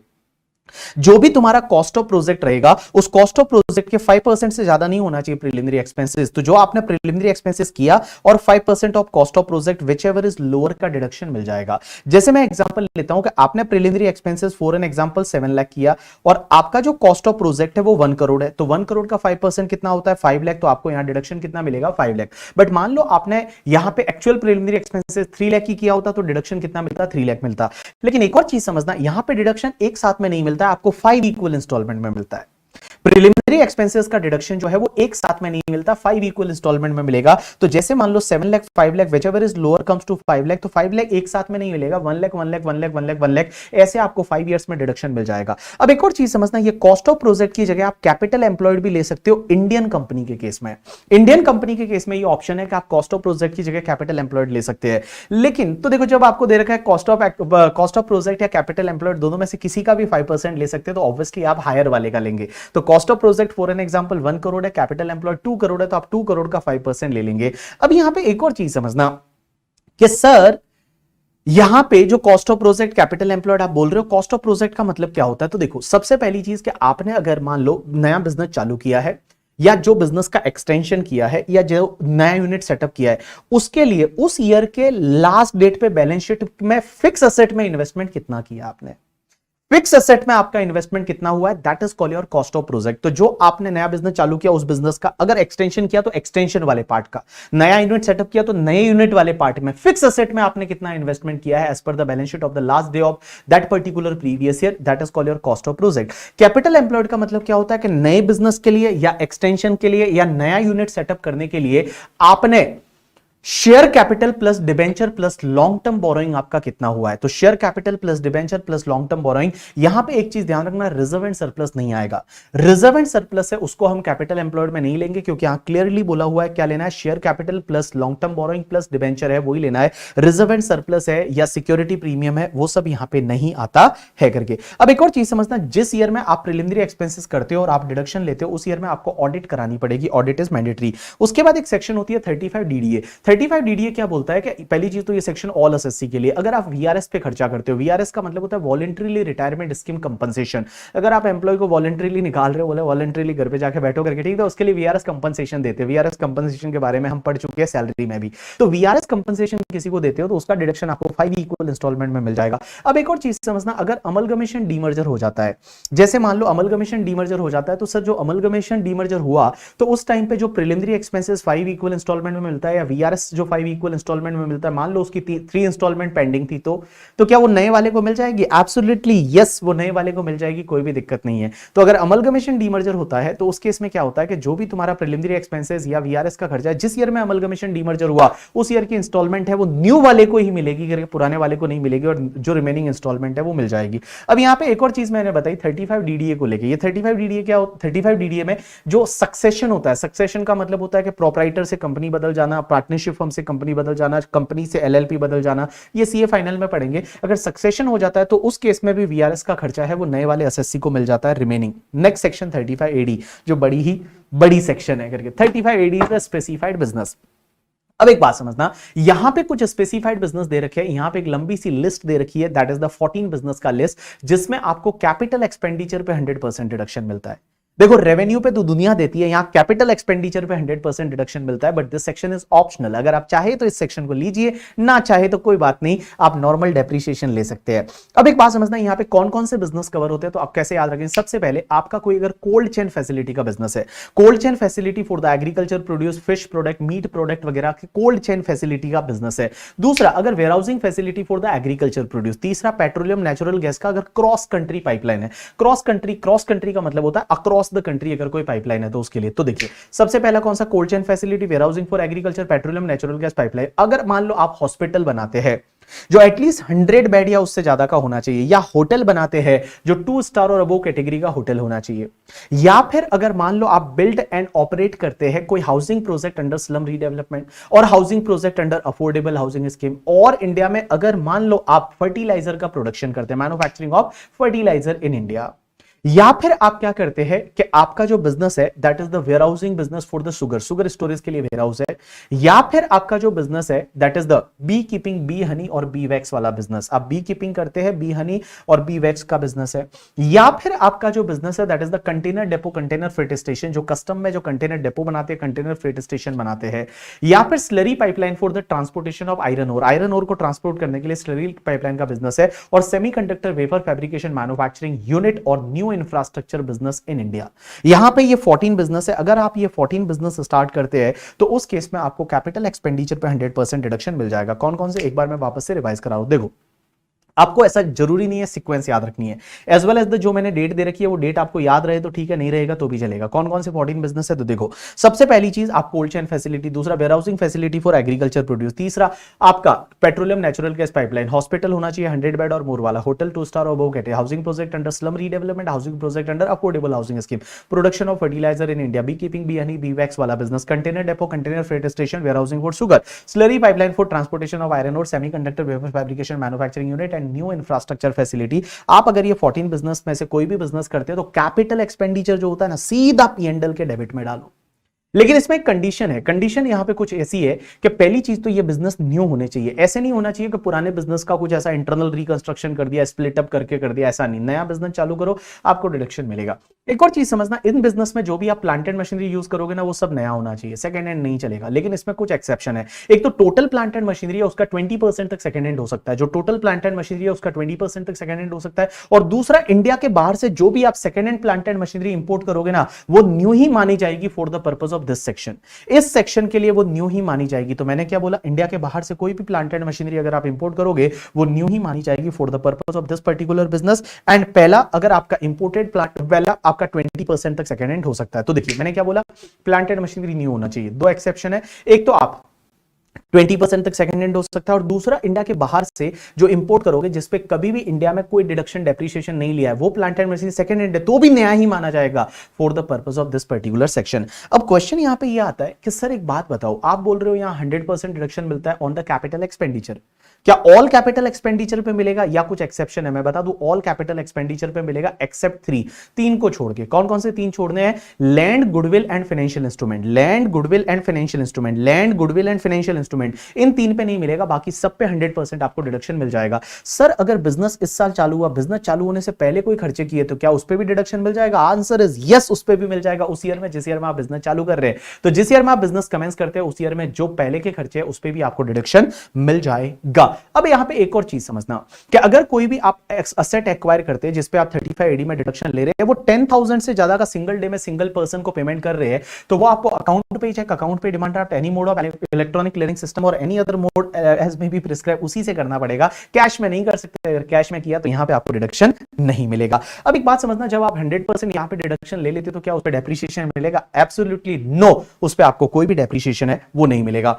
अब यहां पे एक और चीज समझना कि यहां पे जो आपका पेट्रोलियम नेचुरल गैस पाइपलाइन वाला बिजनेस है as well as the new infrastructure facility वाला बिजनेस है, वो सिर्फ इंडियन कंपनी ही कर सकती है और कोई नहीं कर सकती। सिर्फ इंडियन कंपनी और ग्रुप ऑफ इंडियन कंपनी है वो ही कर सकता है और कोई नहीं कर सकता। और पेट्रोलियम नेचुरल गैस पाइपलाइन वाला बिजनेस है वो गवर्नमेंट से अप्रूव्ड होना चाहिए, पीएनजीआरबी से, petroleum and natural gas regulatory board है उससे अप्रूव होना चाहिए। और पीएनजीआरबी बोलेगा कुछ कैपेसिटी आपकी पाइपलाइन का दूसरों को भी यूज करने के लिए देना पड़ेगा। तो कल उठ के अगर मान लो रिलायंस का पेट्रोलियम का पाइपलाइन का बिजनेस है और उनको बोला गया कि बीपीसीएल को कुछ पार्ट यूज करने देना है, तो वो देना पड़ेगा। वो कौन डिसाइड करेगा? पीएनजीआरबी। अब एक और बात समझना, ये जो न्यू इंफ्रास्ट्रक्चर फैसिलिटी का बिजनेस है ना, ये भी गवर्नमेंट से अप्रूव्ड होना चाहिए, या तो स्टेट गवर्नमेंट से, सेंट्रल गवर्नमेंट से और लोकल अथॉरिटी से ये अप्रूव्ड होना चाहिए। और उनके साथ में ये अग्रीमेंट बनता है और अग्रीमेंट बनके अगर गवर्नमेंट बॉडी के साथ में अग्रीमेंट है और वो अप्रूव होता है तो ही यहां डिडक्शन मिलता है। अब एक और चीज समझना, आपका स्पेसिफाइड बिजनेस में जब आप 100% डिडक्शन ले रहे हो तो आप ही बताओ इनिशियल ईयर में लॉस होगा या गेन होगा? राइट आंसर इज लॉस होगा। एक चीज ध्यान रखना, ये स्पेसिफाइड बिजनेस का जो लॉस है, ये जो 14 बिजनेस के लॉसेस है वो सिर्फ 14 बिजनेस से ही सेट ऑफ कर सकते हो और किसी से नहीं कर सकते। मींस स्पेसिफाइड बिजनेस के losses can be set of only against the specified business का इनकम, उसके अलावा किसी और बिजनेस की इनकम से आप सेट ऑफ नहीं कर सकते। Specified business losses can be set of only against specified business का इनकम है, उसी से आप सेट ऑफ कर सकते हो। और जो भी तुम्हारे लॉसेस बचेंगे उसको आप कैरी फॉरवर्ड कर सकते हो। कितने साल के लिए? अनलिमिटेड ईयर्स तक आप कैरी फॉरवर्ड कर सकते हो, कोई दिक्कत नहीं। एक और चीज समझना, मैंने बोला स्पेसिफाइड बिजनेस का लॉस है वो स्पेसिफाइड बिजनेस से सेट ऑफ कर सकते हो, लेकिन वो दूसरा वाला स्पेसिफाइड बिजनेस है ना, वो भले आप 35 एडी का उस पर डिडक्शन लेते हो या नहीं उससे फर्क नहीं पड़ता, बट उस वाले बिजनेस के प्रॉफिट से आप सेट ऑफ कर सकते हो। जैसे मैं एक एग्जांपल लेता हूं, मेरा एक होटल है जो 25 साल पहले का 5 स्टार होटल है, 25 साल पहले का, 25 ईयर्स अगो का, तो उस पे तो मेरे को 35 एडी नहीं मिलता क्योंकि होटल के केस में यहां पे डेट दे रखी है, दैट इज द आपका 1/4/2010 या उसके बाद में चालू होना चाहिए। बट मैंने एक नया होटल और चालू किया जो 1/4/2020 को किया। अब 1/4/2020 वाला जो होटल है उस पे 35 एडी में डिडक्शन मिल रहा है करके, ठीक है, तो क्या मैं इस होटल का लॉस है वो उस वाले होटल से सेट ऑफ कर सकता हूं? लेकिन वो होटल तो पुराना वाला जो है उस पे डिडक्शन नहीं मिलता, बट वो स्पेसिफाइड बिजनेस तो है ही है ना, 2 स्टार और अबव तो है ही है, तो क्या मैं उसके सामने सेट ऑफ कर सकता हूं? आंसर इज यस, आईसीआई बोलती है उसके सामने सेट ऑफ कर सकते हो, और ऐसा हमने क्वेश्चन भी किया था। अब एक और चीज समझना है, यहां पे ये जितने भी बिजनेसेस है ना, वो जो पैसा लगाएगा वही बिजनेस को रन करना चाहिए, लेकिन इसका एक एक्सेप्शन है, होटल के केस में आप ऑपरेशन किसी और को ट्रांसफर कर सकते हैं। जैसे मान लो मैंने एक होटल बनाई लेकिन मुझे ऑपरेट नहीं करना, मैंने ताज ग्रुप को या ओबरॉय ग्रुप को या ललित ग्रुप को या फिर मैंने लीला ग्रुप को होटल का ऑपरेशन ट्रांसफर कर दिया, चलेगा? आंसर इज यस, मैं डिडक्शन ले सकता हूं, नो प्रॉब्लम एट ऑल। अब एक और चीज समझना, एक बड़ी इंटरेस्टिंग चीज ये आती है कि इसमें स्पेसिफाइड बिजनेस की जो असेट होती है ना, मेरे वर्ड्स पे ध्यान देना, स्पेसिफाइड बिजनेस की जो असेट है जिस पे आपने 100% डिडक्शन लिया है, उसको अगर आप बेचते हैं, कभी भी बेचते हैं, ऐसा नहीं कि अभी 2 साल 4 साल 5 साल 10 साल 15 year 20 year even 50 years after भी बेचते हैं, जितने में सेल करेंगे ना, selling price will be taxable under the head PGBP. जितने में आप सेल करेंगे that selling price is taxable under the head PGBP. तो मैंने क्या बोला, अगर कोई असेट है जिसपे स्पेसिफाइड बिजनेस में आपने डिडक्शन लिया, उस असेट को अगर आपने सेल किया तो सेल के टाइम पे जो सेलिंग प्राइस है ना वो पीजीबीपी में टैक्सेबल होगा, even that selling price is more than cost, तो भी पीजीबीपी में टैक्सेबल होगा, यहां कैपिटल गेन नहीं आएगा। अब लोगों को पता था कि सेल करेंगे तो टैक्सेबल होगा पीजीबीपी में, लोगों ने क्या किया पता है, 2 बिजनेस है, मान लो एक स्पेसिफाइड एक नॉन स्पेसिफाइड, तो वो क्या करते थे, असेट को स्पेसिफाइड बिजनेस में एक्वायर करते थे, थोड़े दिन के बाद उसको नॉन स्पेसिफाइड बिजनेस में ट्रांसफर कर देते थे, मैं शिफ्ट कर देते थे नॉन स्पेसिफाइड बिजनेस में, बोलते थे हमने सेल थोड़ी किया है। लॉ मेकर्स ने बोला ऐसा कैसे, तो लॉ मेकर्स ने कंडीशन डाली कि भैया जिस ईयर में आप कोई भी असेट को एक्वायर करते हैं उस ईयर से 8 ईयर्स तक आप किसी और नॉन स्पेसिफाइड बिजनेस में उस असेट को ट्रांसफर नहीं कर सकते। मींस अगर आपने असेट स्पेसिफाइड बिजनेस के लिए एक्वायर की है तो from the year of acquisition within 8 year you can not transfer to the any other non specified business. अगर आपने नॉन स्पेसिफाइड बिजनेस में ट्रांसफर किया तो क्या होगा पता है, स्पेसिफाइड बिजनेस में जितना पहले डिडक्शन लिया था, स्पेसिफाइड बिजनेस में जितना पहले आपने डिडक्शन लिया था वो डिडक्शन वापस से पीजीबीपी का इनकम बनेगा, बट पूरा नहीं बनेगा।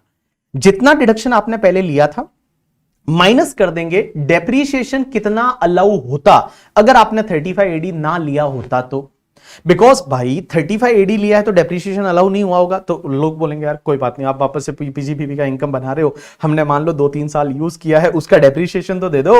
तो इन्होंने बोला कोई बात नहीं, डेप्रीशिएशन अलाउएबल कितना होता अगर आप 35 एडी नहीं लेते तो, और जो भी बचेगा that will be your PGBP का इनकम। तो मैंने क्या बोला, सबसे पहले देखिए जो असेट आपने स्पेसिफाइड बिजनेस के लिए एक्वायर किया you have to use for specified business only for the 8 year from the year of acquisition. अगर आपने नॉन स्पेसिफाइड बिजनेस में ट्रांसफर कर दिया तो उस केस में क्या होगा, जितना पहले आपने डिडक्शन लिया था minus depreciation allowable if section 35 AD is not claim, जो बचेगा that will be taxable under the head PGBP, PGBP में टैक्सेबल हो जाएगा। अब आपका क्वेश्चन ये आएगा कि सर एक बात बताइए, जब हम नॉन स्पेसिफाइड बिजनेस में उस असेट को लाएंगे तो उसमें एक्चुअल कॉस्ट क्या लेंगे, क्योंकि ब्लॉक में उसको जोड़ना पड़ेगा, तो ब्लॉक में उसको जोड़ना पड़ेगा तो उसकी एक्चुअल कॉस्ट क्या आएगी पता है, जितने में खरीदा था माइनस अगर खरीदा था तब से उसको नॉन स्पेसिफाइड बिजनेस के लिए ही यूज करते तो कितना डेप्रीशिएशन लेस होता वो लेस कर दो, जो भी बचेगा that will be the actual cost in the non specified business. तो नॉन स्पेसिफाइड बिजनेस के ब्लॉक में कितने से जोड़ेंगे, जो एक्चुअल कॉस्ट थी माइनस जितने साल आपने स्पेसिफाइड बिजनेस में यूज किया, अगर उसको नॉन स्पेसिफाइड बिजनेस में यूज करते तो कितना डेप्रीशिएशन लेस होता, जो लेस करने के बाद जो बचेगा that is called your actual cost. अब आप बोलेंगे सर ये तो 8 ईयर्स के लिए ही लग रहा है, 8 ईयर्स के बाद अगर नॉन स्पेसिफाइड बिजनेस में ट्रांसफर किया होता तो कोई बात नहीं, कुछ भी वायलेशन नहीं होता। और यहां नॉन स्पेसिफाइड बिजनेस में एक्चुअल कॉस्ट क्या लेते हैं, निल लेते, ऐसा एक्सप्लेनेशन 43(1) बोलती है। 43(1) की एक्सप्लेनेशन बोलती है कि 8 साल के बाद अगर आपने ट्रांसफर किया तो ऑब्वियसली यहां पे कुछ वायलेशन हुआ नहीं, तो उस केस में एक्चुअल कॉस्ट है वो निल लेंगे नॉन स्पेसिफाइड बिजनेस में, और स्पेसिफाइड बिजनेस में कोई भी पीजीबीपी का इनकम नहीं बनेगा। इसको मैंने देखिए यहां पे एक अच्छे से चार्ट बना के मैंने आपको बताया है। अब अपन चलते हैं सेक्शन 36 पे। 36 है वो ये बोलती है कि आपको कुछ खर्चे हैं जिसका डिडक्शन 36 में मिलता है। सबसे पहला, अगर आपने कोई भी इंश्योरेंस प्रीमियम पे किया स्टॉक इन ट्रेड के लिए, जैसे ज्वेलरी वाले क्या करते हैं, ज्वेलरी का स्टॉक का इंश्योरेंस कराते हैं तो उसका प्रीमियम अलाउ हो जाएगा, आंसर इज यस, कोई दिक्कत नहीं है। जैसे तनिष्क वाले वो ज्वेलरी का इंश्योरेंस करवाते हैं तो उसका प्रीमियम आपको अलाउ हो जाएगा, नो प्रॉब्लम एट ऑल। दूसरा, अगर आपने एम्प्लॉइज के लिए हेल्थ इंश्योरेंस का प्रीमियम पे किया, एम्प्लॉयर ने एम्प्लॉय के लिए हेल्थ इंश्योरेंस का प्रीमियम पे किया तो क्या वो अलाउ होता है premium, answer is yes, allow है, लेकिन एक कंडीशन है कि premium should be paid by any mode other than cash, cash को छोड़ के किसी भी मोड से आप प्रीमियम पे कर दीजिए, आपको डिडक्शन मिल जाएगा। तीसरा, अगर आपने बोनस और कमीशन दिया एम्प्लॉय को आपने बोनस एंड कमीशन दिया है तो क्या बोनस एंड कमीशन अलाउ हो जाएगा एम्प्लॉय को दिया जो, आंसर इज यस, अलाउ हो जाएगा।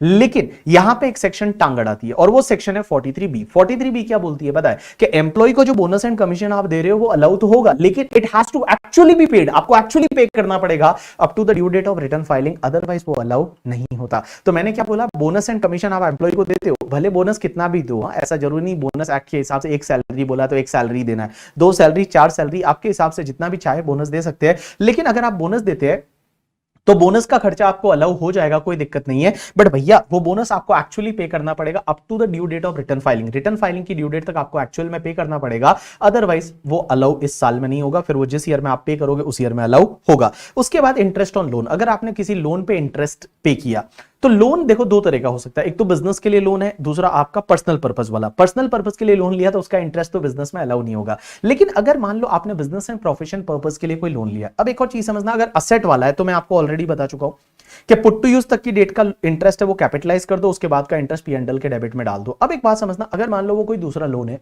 जो बिजनेस पर्पस के लिए जैसे वर्किंग कैपिटल लोन वगैरह लेते हैं, तो एक चीज ध्यान रखना, अगर आपने लोन लिया है वो लोन किससे लिया है, लोन अगर आपने किसी शेड्यूल बैंक से लिया है, और शेड्यूल बैंक में कोऑपरेटिव बैंक भी आ जाएगी, लोन अगर आपने किसी schedule bank, PFI, state financial corporation, state industrial investment corporation या एनबीएफसी से लिया है, क्या बोला मैंने, शेड्यूल बैंक से लिया है, पीएफआई से लिया है, एसएफसी से लिया है, एसआईआईसी से लिया है या एनबीएफसी से लिया है, तो आपको इंटरेस्ट अलाउ होता है। लेकिन यहां सेक्शन 43 भी टांग अड़ाती है कि इंटरेस्ट अलाउ तो होता है, लेकिन up to the due date of return filing आपको उस इंटरेस्ट का पेमेंट करना पड़ेगा एक्चुअल में, तो ही वो इंटरेस्ट अलाउ है, अदरवाइज वो इंटरेस्ट अलाउ नहीं है। बट अगर आप लोन किसी और से लेते हो तो भले इंटरेस्ट पे करो, या आउटस्टैंडिंग है तो भी अलाउ हो जाएगा। देखो आउटस्टैंडिंग है तो भी अलाउ हो जाएगा। ये 43B जो टांग अड़ाती है ना, वो कौन से केसेस में अड़ाती है? अगर आपने loan bank, PFI, SFC, SIIC या एनबीएफसी से लिया है। अब एक बात समझना, जीरो कूपन बॉन्ड्स का डिस्काउंट अलाउ होता है नहीं। जीरो कूपन बॉन्ड्स ऐसे बॉन्ड्स होते हैं जो डिस्काउंट पे इशू होते हैं और पार पे रिडीम्ड होते हैं। जैसे 80 रुपए में कोई बॉन्ड इशू हुआ और 100 रुपीज में रिडीम्ड हो रहा है, that is called zero coupon bonds. So 20 rupees है वो खर्चा है कंपनी का, तो क्या 20 रुपीज का खर्चा कंपनी को अलाउ हो जाएगा? Answer is yes. लेकिन एक चीज ध्यान रखना, ये 20 रुपीज का खर्चा कंपनी को अलाउ होता है, लेकिन ये प्रो रेटा बेसिस पे अलाउ होता है ओवर द कैलेंडर मंथ, कि कितना उसका टेन्योर है, उस टेन्योर में कितने कैलेंडर मंथ आते हैं, उतने कैलेंडर मंथ में वो अलाउ हो जाता है। एक चीज ध्यान रखना, किसी भी कैलेंडर मंथ में 15 डेज या उससे ज्यादा है तो उसको पूरा कैलेंडर मंथ कंसीडर करेंगे, और 15 डेज से कम है तो उस कैलेंडर मंथ को अपन छोड़ देंगे। मैंने क्या बोला? 15 डेज या उससे ज्यादा डेज है तो उसको पूरा एक कैलेंडर मंथ कंसीडर करेंगे, 15 डेज से कम है तो उसको अपन छोड़ देंगे। उसके बाद में एम्प्लॉयर अगर कॉन्ट्रीब्यूशन करता है एम्प्लॉय के बेनिफिट के लिए, बहुत बार आपको पता है अपन ने सैलरी में भी पढ़ा था कि एम्प्लॉयर कॉन्ट्रीब्यूट करता है एम्प्लॉय के लिए आरपीएफ में वगैरह, तो क्या वो अलाउ होगा या नहीं? तो देखिए, अगर एम्प्लॉयर ने कॉन्ट्रीब्यूशन किया या तो स्टैट्यूटरी प्रोविडेंट फंड या recognised provident fund, approved gratuity fund, approved superannuation fund, कितने अच्छे नाम लग रहे हैं, अप्रूव्ड, रिकॉग्नाइज्ड। तो देखिए स्टैट्यूटरी, तो स्टैट्यूटरी प्रोविडेंट फंड में एम्प्लॉयर ने एम्प्लॉय के लिए पैसा डाला, किसमें? स्टैट्यूटरी प्रोविडेंट फंड में, रिकॉग्नाइज्ड प्रोविडेंट फंड में, अप्रूव्ड ग्रेच्युटी फंड में, अप्रूव्ड सुपरएनुएशन फंड में, या किसी और फंड में जो लॉ की रिक्वायरमेंट थी, 100% डिडक्शन मिल जाएगा, कोई दिक्कत नहीं, ये अलाउ है। लेकिन यहां पे भी सेक्शन 43 भी टांग अड़ाती है कि रिटर्न फाइलिंग की ड्यू डेट से पहले पहले एम्प्लॉयर को उसमें जमा कराना पड़ेगा तो ही डिडक्शन मिलेगा, अदरवाइज नहीं मिलेगा।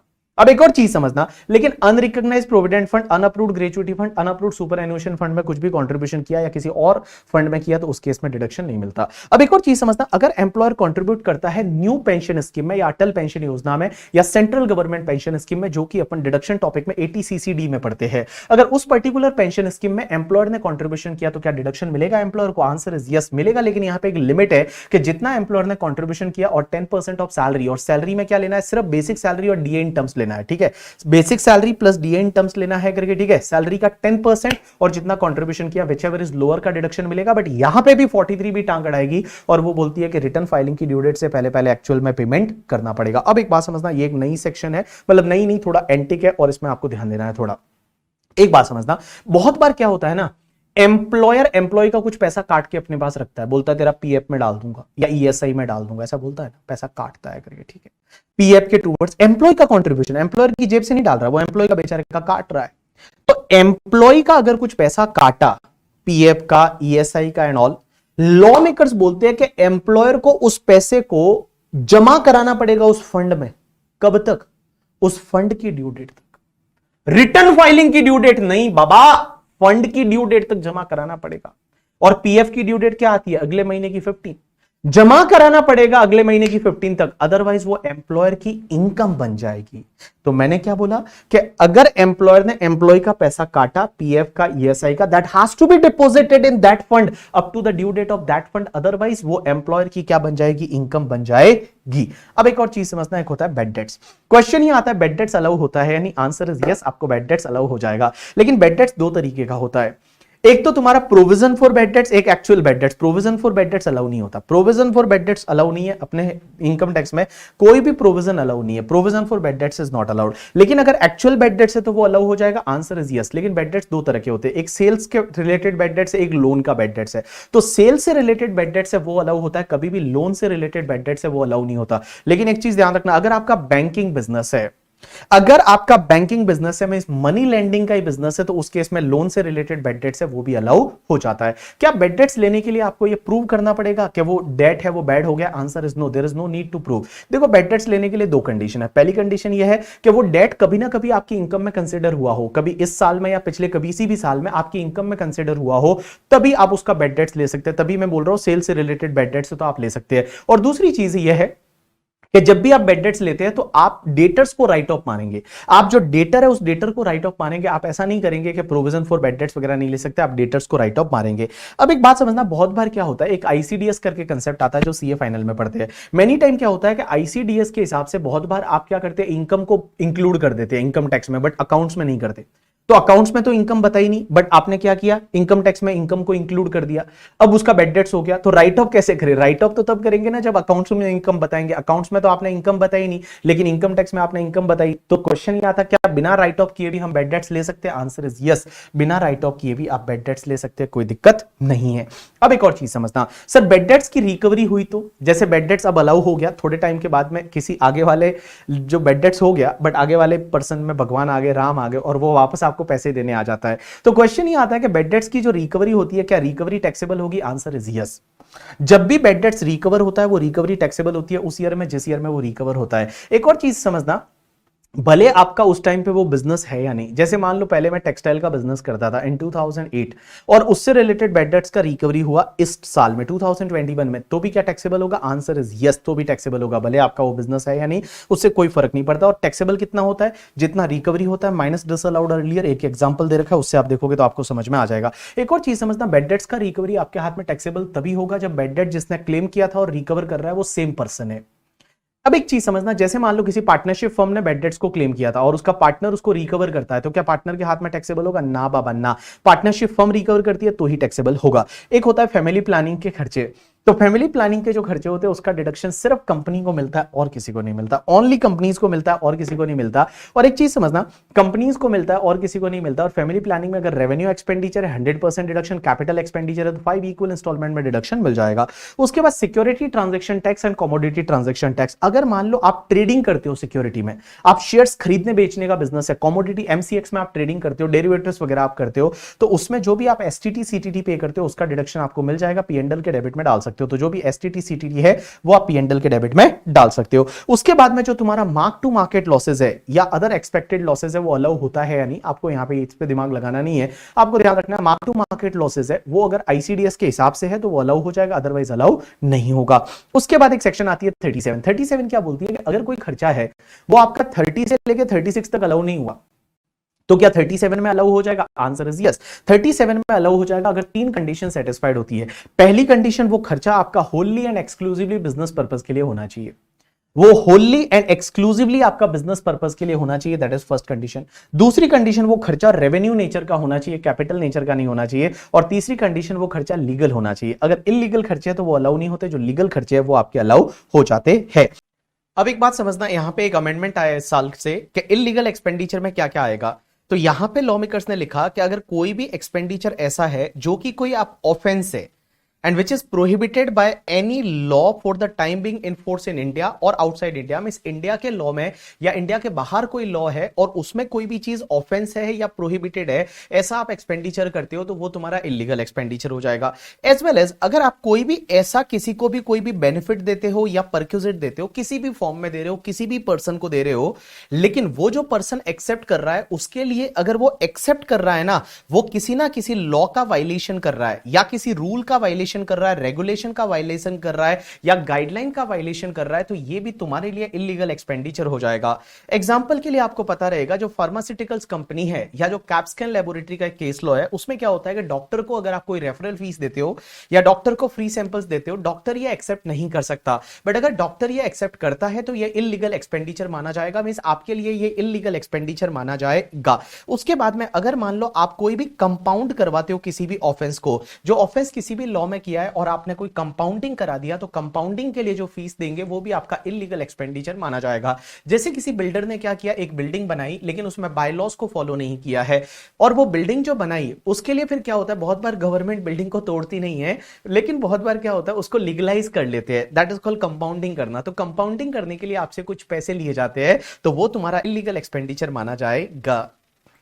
यहां पे क्वेश्चन ये आता है कि सर जो सीएसआर का खर्चा है क्या वो अलग होगा क्या? जो कॉर्पोरेट सोशल रेस्पॉन्सिबिलिटी का खर्चा है, अब कंपनीज एक्ट तो बोलता है सीएसआर करिए, बट मैं बता दूं इनकम टैक्स एक्ट बोलता है सीएसआर का खर्चा अलाउ नहीं होगा। जो सीएसआर का खर्चा है वो सीएसआर का खर्चा आपको अलाउ नहीं होगा। जो कॉर्पोरेट सोशल रेस्पॉन्सिबिलिटी एक्सपेंडिचर है दैट इज नॉट अलाउड, ये आपका बिजनेस का खर्चा नहीं है। अब एक और चीज समझना, सर एडवर्टाइजमेंट का खर्चा किया क्या अलाउ होता है? आंसर इज यस, एडवर्टाइजमेंट का खर्चा पीएनडल के डेबिट में डाल सकते हैं, लेकिन एक चीज ध्यान रखना, अगर एडवर्टाइजमेंट किसी पॉलिटिकल पार्टी के न्यूज़पेपर में या पैम्पलेट में या ब्रोशर में या मैनिफेस्टो में आपने एडवर्टाइजमेंट किया है तो वो खर्चा अलाउ नहीं होता। तो मैंने क्या बोला, नॉर्मल एडवर्टाइजमेंट आपने किया आपको खर्चा अलाउ हो जाएगा, लेकिन पॉलिटिकल पार्टी के न्यूज़पेपर, ब्रोशर, पैम्पलेट्स में आपने एडवर्टाइज किया तो वो खर्चा अलाउ नहीं होता है। उसके बाद में अगर आपने अपने एम्प्लॉय को या कस्टमर को वगैरह नॉर्मली कोई गिफ्ट वगैरह दिए, क्या खर्चा अलाउ हो जाएगा? Answer is yes. आपके जो कस्टमरी एक्सपेंसेस होते हैं, जब नया ऑफिस स्टार्ट करते हैं, दिवाली पूजा के खर्चे, वो सब अलाउ होते हैं? Answer is yes. अगर जो सीए है वो सीपी सेमिनार अटेंड करने जाते हैं, उनके कुछ सेमिनार के वगैरह खर्चे हुए वो अलाउ होते हैं? Answer is yes. Dividend allow होता है? Answer is no. Dividend is appropriation of profit, dividend कोई खर्चा नहीं है, वो अलाउ नहीं होता। और जो भी तुम्हारे प्रोविजन से वगैरह है वो सब अलाउ नहीं होते हैं। उसके बाद में ये वाला जो पॉइंट है शेयर इशू और एक्सपेंडिचर, इसमें एक बात समझना, अगर वो प्रिलिमिनरी एक्सपेंसेस है तो वो प्रिलिमिनरी एक्सपेंसेस में चला जाएगा, बट वो अगर प्रिलिमिनरी एक्सपेंसेस नहीं है और अगर मान लो आईपीओ से रिलेटेड खर्चा है और एफपीओ से रिलेटेड खर्चा है, राइट इशू का खर्चा है, ये कैपिटल एक्सपेंडिचर माना जाता है, ये अलाउ नहीं होता। लेकिन बायबैक का खर्चा है, बोनस का खर्चा है या डिबेंचर लोन का खर्चा है, वो रेवेन्यू एक्सपेंडिचर माना जाता है, आपको अलाउ हो जाता है। आप बोलेंगे ये कैसे बाइफर्केशन किया? तो देखो, आईपीओ एफपीओ या राइट इशू निकालते हैं तो आपका शेयर कैपिटल ऊपर नीचे होता है, मीन शेयर कैपिटल में चेंज होता है करके, ठीक है, शेयर कैपिटल बढ़ता है। आईपीओ निकालो, एफपीओ निकालो, राइट इशू निकालो, शेयर कैपिटल बढ़ता है तो कैपिटल में चेंज हुआ, कैपिटल एक्सपेंडिचर अलाउ नहीं होता। लेकिन अगर मान लो बायबैक करते हो, बायबैक के केस में आपका कैपिटल बेस सेम रहता है, क्योंकि जितने का बायबैक करते हो उतने का आप सीआरआर रिजर्व क्रिएट कर लेते हो। तो जब सीआरआर कर रहे हो तो capital base will remain same. Bonus के केस में आपके रिजर्व कैपिटलाइज होते हैं और डिबेंचर लोन है वो कैपिटल में नहीं आते, तो उससे रिलेटेड खर्चे वो रेवेन्यू एक्सपेंडिचर है वो अलाउ हो जाएंगे। इसके बारे में इन डिटेल सीए फाइनल में पढ़ेंगे। अब एक बात समझना, सर क्वेश्चन ही आता है कोई टैक्सेस वगैरह हम पे करते हैं वो अलाउ होता है क्या? तो मैं बता दूं, आप इनकम टैक्स आपको अलाउ नहीं होगा, इनकम टैक्स भी अलाउ नहीं होता, इनकम टैक्स का इंटरेस्ट भी अलाउ नहीं होता, इनकम टैक्स की पेनल्टी भी अलाउ नहीं होती। Income tax not allowed. Income tax में मतलब टैक्स भी, सरचार्ज भी, हेल्थ एंड एजुकेशन सेस कुछ भी नहीं। तो income tax not allowed, income tax का इंटरेस्ट नॉट अलाउड, उसकी पेनल्टी है वो नॉट अलाउड। अब एक बात समझना, इनडायरेक्ट टैक्सेस अलाउ होते हैं या नहीं? तो मैं बता दूं, इनडायरेक्ट टैक्स आपने पे किया जैसे जीएसटी वगैरह वो अलाउ है, जीएसटी से रिलेटेड इंटरेस्ट है वो अलाउ है, लेकिन पेनल्टी अलाउ नहीं होती। लेकिन एक चीज समझना, यहां इनडायरेक्ट टैक्सेस अलाउ तो होता है, लेकिन वहां पे एक सेक्शन 43 भी टांग अड़ाती है। 43 भी क्या बोलती है? रिटर्न फाइलिंग की ड्यू डेट से पहले एक्चुअल में पे किया तो ही अलाउ होगा, अदरवाइज अलाउ नहीं होगा। रिटर्न फाइलिंग की ड्यू डेट से पहले एक्चुअल में पे किया इनडायरेक्ट टैक्स तो अलाउ होगा, अदरवाइज अलाउ नहीं होगा। पेनल्टी अलाउ नहीं होती, बट पेनल्टी दो तरह की होती है, एक होती है ब्रीच ऑफ लॉ और एक होती है breach of contract. Breach of law की पेनल्टी है वो अलाउ नहीं होती, लेकिन ब्रीच ऑफ कॉन्ट्रैक्ट की पेनल्टी है वो अलाउ हो जाती है। अगर कोई कॉन्ट्रैक्ट है वो रेवेन्यू नेचर का है और ब्रीच ऑफ कॉन्ट्रैक्ट से रिलेटेड कोई पेनल्टी है तो वो अलाउ हो जाती है। अब एक बात समझना, बहुत बार ये जो फार्मास्यूटिकल कंपनीज है जैसे सिप्ला वगैरह, ये लोग क्या करते हैं कि डॉक्टर को फ्रीबीज देते हैं। तो क्या ये फ्रीबीज वगैरह अलाउ है? फ्रीबीज मतलब घुमाने ले गए फॉरेन, उनको फ्री सैंपल्स वगैरह दे दिए, ये अलाउ नहीं है, ये इलीगल एक्सपेंडिचर है, ये अलाउ नहीं होगा। उसके बाद में आपने अगर इनकम टैक्स पे करने के लिए कुछ लोन लिया तो उसका इंटरेस्ट अलाउ होगा? आंसर इज नो, वो अलाउ नहीं होगा करके, ठीक है। उसके बाद में अगर मान लो कीमैन इंश्योरेंस पॉलिसी का प्रीमियम है, पार्टनरशिप फर्म ने पार्टनर के लिए कीमैन इंश्योरेंस पॉलिसी ली थी, तो उसका प्रीमियम पार्टनरशिप फर्म को अलाउ होगा? आंसर इज यस, वो अलाउ हो जाएगा, उसमें कोई दिक्कत नहीं है। अब एक बात समझना, एक सेक्शन 40 होती है, बड़ी ही इंटरेस्टिंग सेक्शन होती है और इससे रिलेटेड एग्जाम में क्वेश्चन एक आधा पॉइंट तो आता ही है। यहां पे सेक्शन 40 है, 40 का क्लॉज नंबर जो है तुम्हारा ए और उसका सब क्लॉज नंबर 1, वो ये बोलता है कि इंडिया के बाहर अगर कोई नॉन रेजिडेंट है, ठीक है, मतलब नॉन रेजिडेंट है या फॉरेन कंपनी है, उसको आपने कुछ पेमेंट किया या उसका अकाउंट क्रेडिट किया और जिस पे टीडीएस काटना था, इफ आपने टीडीएस नहीं काटा इस प्रीवियस ईयर में, यहां पे टीडीएस काटा बट आपने रिटर्न फाइलिंग की ड्यू डेट तक वो टीडीएस को गवर्नमेंट को जमा नहीं करवाया, तो आपका 100% खर्चा डिसअलाउड हो जाएगा। तो सेक्शन 40 का क्लॉज है, सब क्लॉज 1 क्या बोलता है कि अगर आप किसी नॉन रेजिडेंट या फॉरेन कंपनी को पेमेंट करते हो या उसका अकाउंट क्रेडिट करते हो, मींस एंट्री करते हो, और जिस पे टीडीएस काटना था आपने टीडीएस काटा ही नहीं इस साल में, मींस इस प्रीवियस ईयर 21-22 में आपने टीडीएस नहीं काटा, यहां पे टीडीएस काटा बट गवर्नमेंट को जमा नहीं करवाया up to the due date of return filing, तो आपका 100% खर्चा है वो डिसअलाउड हो जाएगा। लेकिन यहां पे एक चीज समझना, आप अगर किसी रेजिडेंट को पेमेंट करते हो, सेक्शन 40 क्लॉज है, सब क्लॉज 1 क्या बोलता है, किसी रेजिडेंट को पेमेंट करते हो और जिसका आपको टीडीएस काटना था, आप पेमेंट करते हो या क्रेडिट कर रहे हो, टीडीएस काटना था, आपने टीडीएस नहीं काटा इस प्रीवियस ईयर में या काटा बट गवर्नमेंट को जमा नहीं करवाया up to the due date of return filing, तो आपका 30% खर्चा है वो इस साल में डिसअलाउड हो जाएगा। लेकिन आप मुझे बोलेंगे कि सर मान लो हमने सब्सीक्वेंट ईयर में टीडीएस काट लिया या हमने काटा तो इसी साल था बट रिटर्न फाइलिंग की ड्यू डेट के बाद में जमा कराया, तो क्या वो खर्चा जो डिसअलाउड हुआ था 100% या 30% जो पीएनडल के डेबिट में आया नहीं था, वो फ्यूचर में अलाउ हो जाएगा? Answer is yes. जिस ईयर में वो टीडीएस आप गवर्नमेंट को जमा कराओगे उस ईयर में वो अलाउ हो जाएगा, जिस ईयर में वो टीडीएस आप गवर्नमेंट को जमा कराएंगे उस ईयर में वो आपको अलाउ हो जाएगा, उसमें कोई दिक्कत नहीं है। अब एक और चीज समझना, एक सेक्शन जो ये मैंने आपको बताई, इसका एक एक्सेप्शन है। वो एक्सेप्शन क्या बोलता है पता है? कि जैसे मान लो आपने किसी रेजिडेंट नॉन रेजिडेंट को पेमेंट किया और आप टीडीएस काटना भूल गए,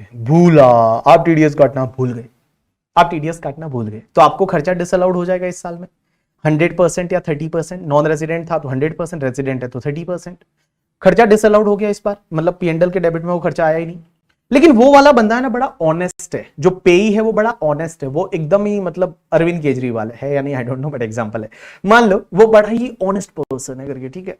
उस आगे वाले ने क्या किया पता है? इनकम को अपनी इनकम में जोड़ दिया, उस पर जो टैक्स आता था वो गवर्नमेंट को भर दिया, उसने अपना रिटर्न भी फाइल कर दिया, और आप एक सीए का सर्टिफिकेट लाके दे देते हो। आप लोग, जो पेयर था वो सीए का सर्टिफिकेट लाता है कि वो बंदा बड़ा ऑनेस्ट है, उसने सब कर लिया, तो अब खर्चा अलाउ कर दो ना। तो लॉ मेकर्स बोलते हैं कोई बात नहीं, जिस ईयर में वो अपना रिटर्न फाइल करेगा ना, उस ईयर में आपको वो खर्चा अलाउ हो जाएगा। जो आपको डिसअलाउड हुआ था 100% या 30%, वो आपको अलाउ हो जाएगा उस ईयर में जिस ईयर में वो ऑनेस्ट पर्सन ने अपना रिटर्न फाइल किया। तो देखो मैंने क्या बोला, अगर आपने किसी पर्सन को कुछ भी पेमेंट किया था या क्रेडिट किया, आप टीडीएस नहीं काटा, बट वो बंदे ने क्या किया, उस इनकम को अपनी इनकम में जोड़ दिया, उस पे जो टैक्स आता था वो टैक्स भर दिया, उसने अपना रिटर्न फाइल कर दिया। आप एक सीए का सर्टिफिकेट लाके दे देते हो in the form number 26A करके, तो उस केस में भैया आपको वो खर्चे का डिडक्शन मिल जाएगा, कोई दिक्कत नहीं है। उस ईयर में मिलेगा जिस ईयर में वो अपना रिटर्न फाइल करेगा। तो इस साल में तो आपका खर्चा डिसअलाउड होगा 30%, 100%, और जिस ईयर में वो अपना रिटर्न फाइल करेगा उस ईयर में आपको वो खर्चा अलाउ हो जाएगा। अब एक बात समझना, सेक्शन 40 क्लॉज सब क्लॉज 1 भी ये बोलता है कि अगर कोई भी स्टेट गवर्नमेंट है, वो state government undertaking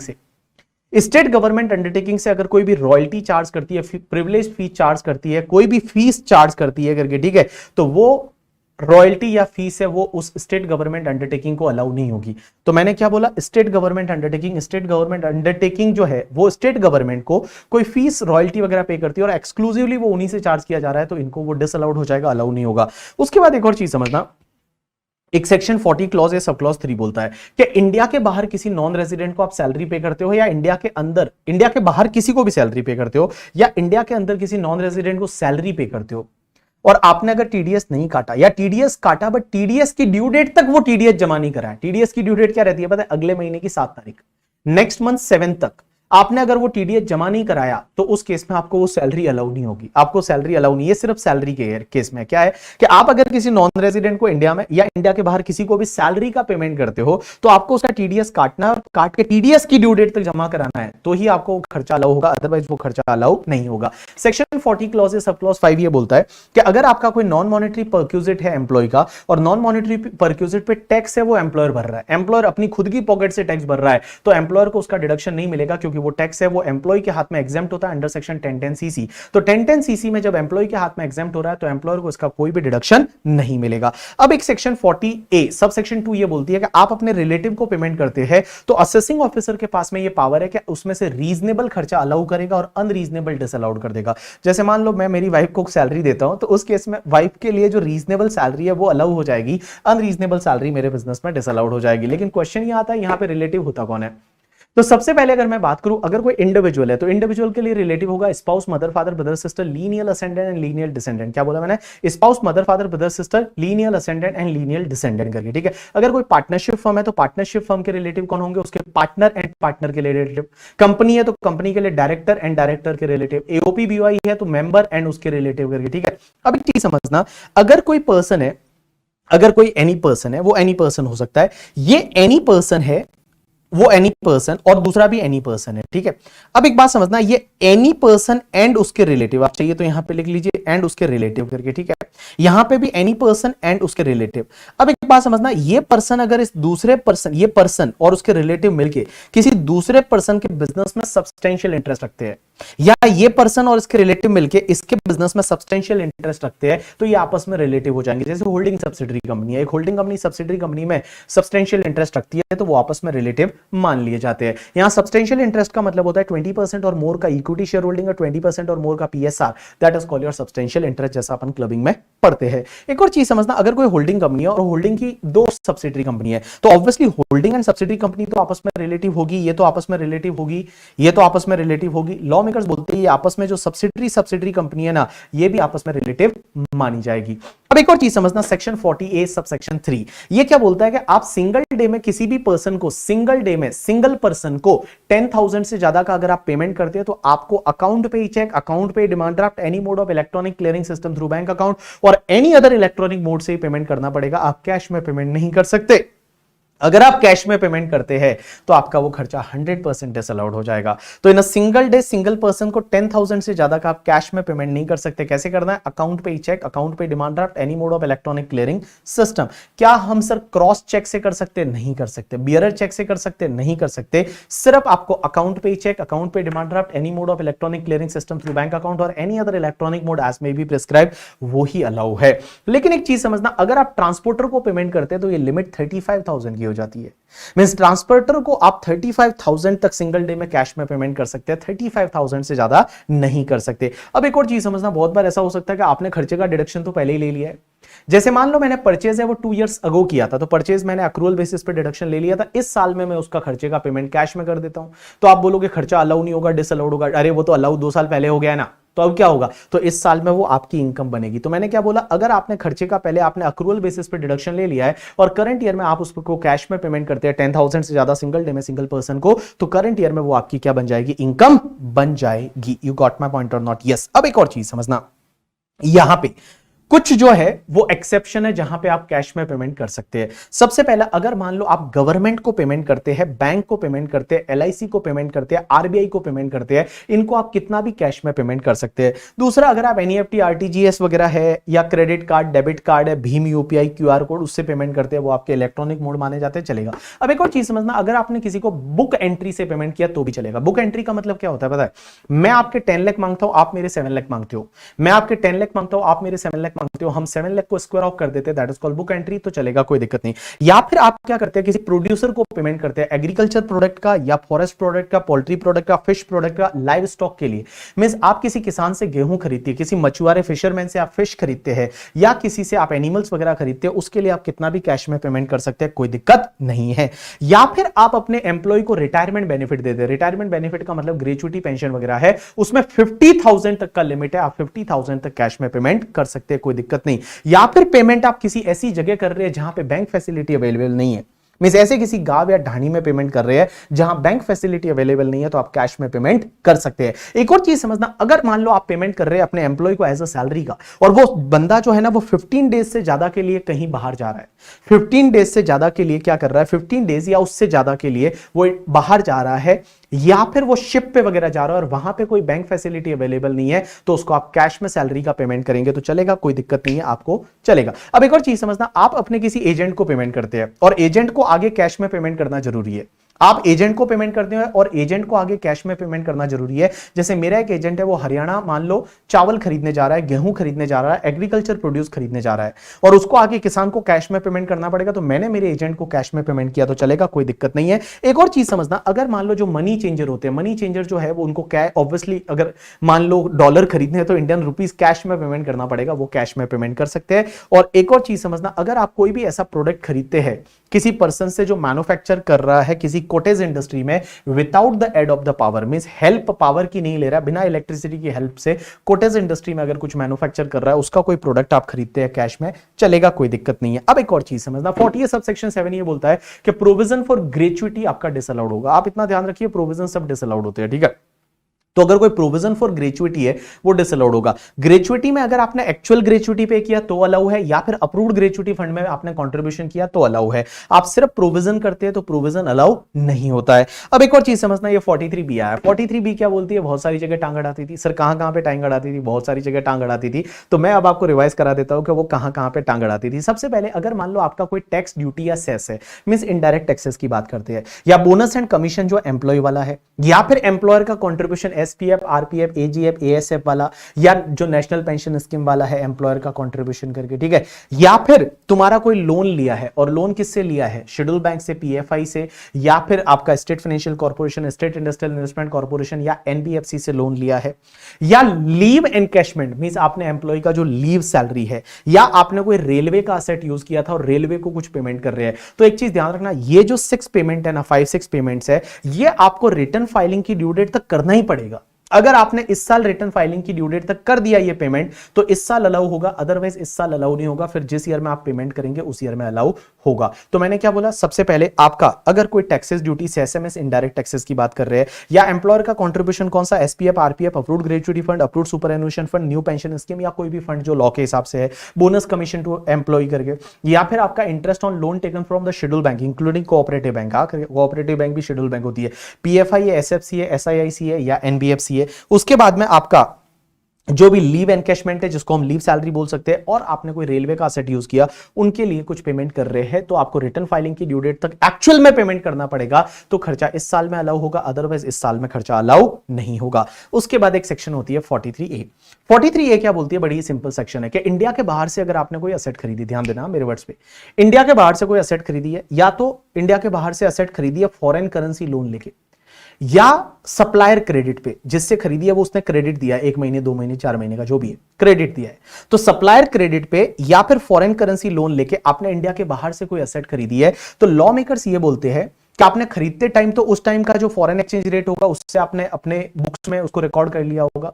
law makers बोलते हैं जब भी आप उस फॉरेन करेंसी लोन का रीपेमेंट करते हैं या उस सप्लायर को पेमेंट करते हैं, पेमेंट के टाइम पे अगर कोई फॉरेन एक्सचेंज फ्लक्चुएशन गेन या लॉस हुआ तो उसको आपको ब्लॉक में एड लेस करना पड़ेगा। अगर लॉस हुआ तो ब्लॉक को बढ़ा देंगे, ऐड कर देंगे, बट अगर गेन हुआ तो उस टाइम पे आप ब्लॉक में से क्या करेंगे, लेस करेंगे। उसके बाद एक सेक्शन होती है 41 भी पीजीबीपी की इनकम होती है जिसको बोलते हैं डीम्ड पीजीबीपी करके, ठीक है। ये पीजीबीपी लाइक इसको पीजीबीपी में टैक्सेबल करेंगे। सबसे पहले कौन सा सेक्शन 41(1) क्या बोलता है बताए, कि अगर मान लो आपने कोई डिडक्शन पहले ले लिया था, पीएनडल के डेबिट में कोई खर्चा डाल दिया था, और अब क्या होता है, या तो उसका आपको वापस से रेमिशन मिल जाता है, रिफंड मिल जाता है। जैसे पीएनडल के डेबिट में आपने कोई जीएसटी डाल दिया, फिर आपको रिफंड मिल गया, तो वो पीजीबीपी का इनकम बन जाएगा। या फिर पीएनडल के डेबिट में कोई खर्चा डाला था जो आपकी ट्रेडिंग लायबिलिटी थी, अभी तक उसका पेमेंट नहीं किया था, वो सीज टू एग्जिस्ट हो जाती है, आपको पेमेंट करने की जरूरत ही नहीं है, तो वापस से वो आपके लिए टैक्सेबल हो जाता है। एग्जाम्पल के लिए मैं बताता हूं, जैसे मान लो इलेक्ट्रिसिटी बिल पीएनडल के डेबिट में डाल दिया और कोई ऐसा सीएम आ गया जिसने बोला लाइट बिल पे करने की जरूरत नहीं है,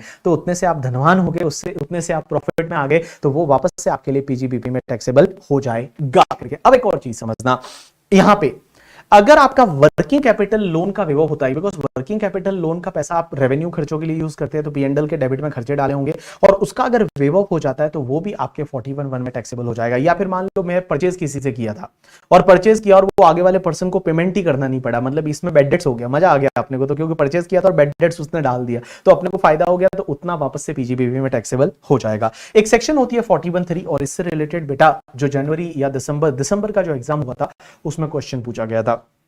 साइंटिफिक रिसर्च की असेट आपने बेच दी, मैंने आपको बोला साइंटिफिक रिसर्च में जो आप असेट खरीदते हो उस पर 100% डिडक्शन मिलता है। अब क्वेश्चन ही आता है कि उस असेट को अगर आप बेच देते हैं तो क्या होगा। देखो दो तरीके हो सकते हैं, या तो उस असेट को आप बिजनेस में यूज कर लो ना यार, ऐसा हो सकता है ना, बिजनेस में यूज कर लो। जैसे फॉर एन एग्जांपल क्या हुआ कि एक रेनवैक्सीन है, कोविड का वैक्सीन बनाने के लिए लेबोरेटरी चालू की थी, लेबोरेटरी में रिसर्च कंप्लीट किया, रिसर्च कंप्लीट करने के बाद कुछ असेट थी उसको उन्होंने नॉर्मल बिजनेस में ला लिया।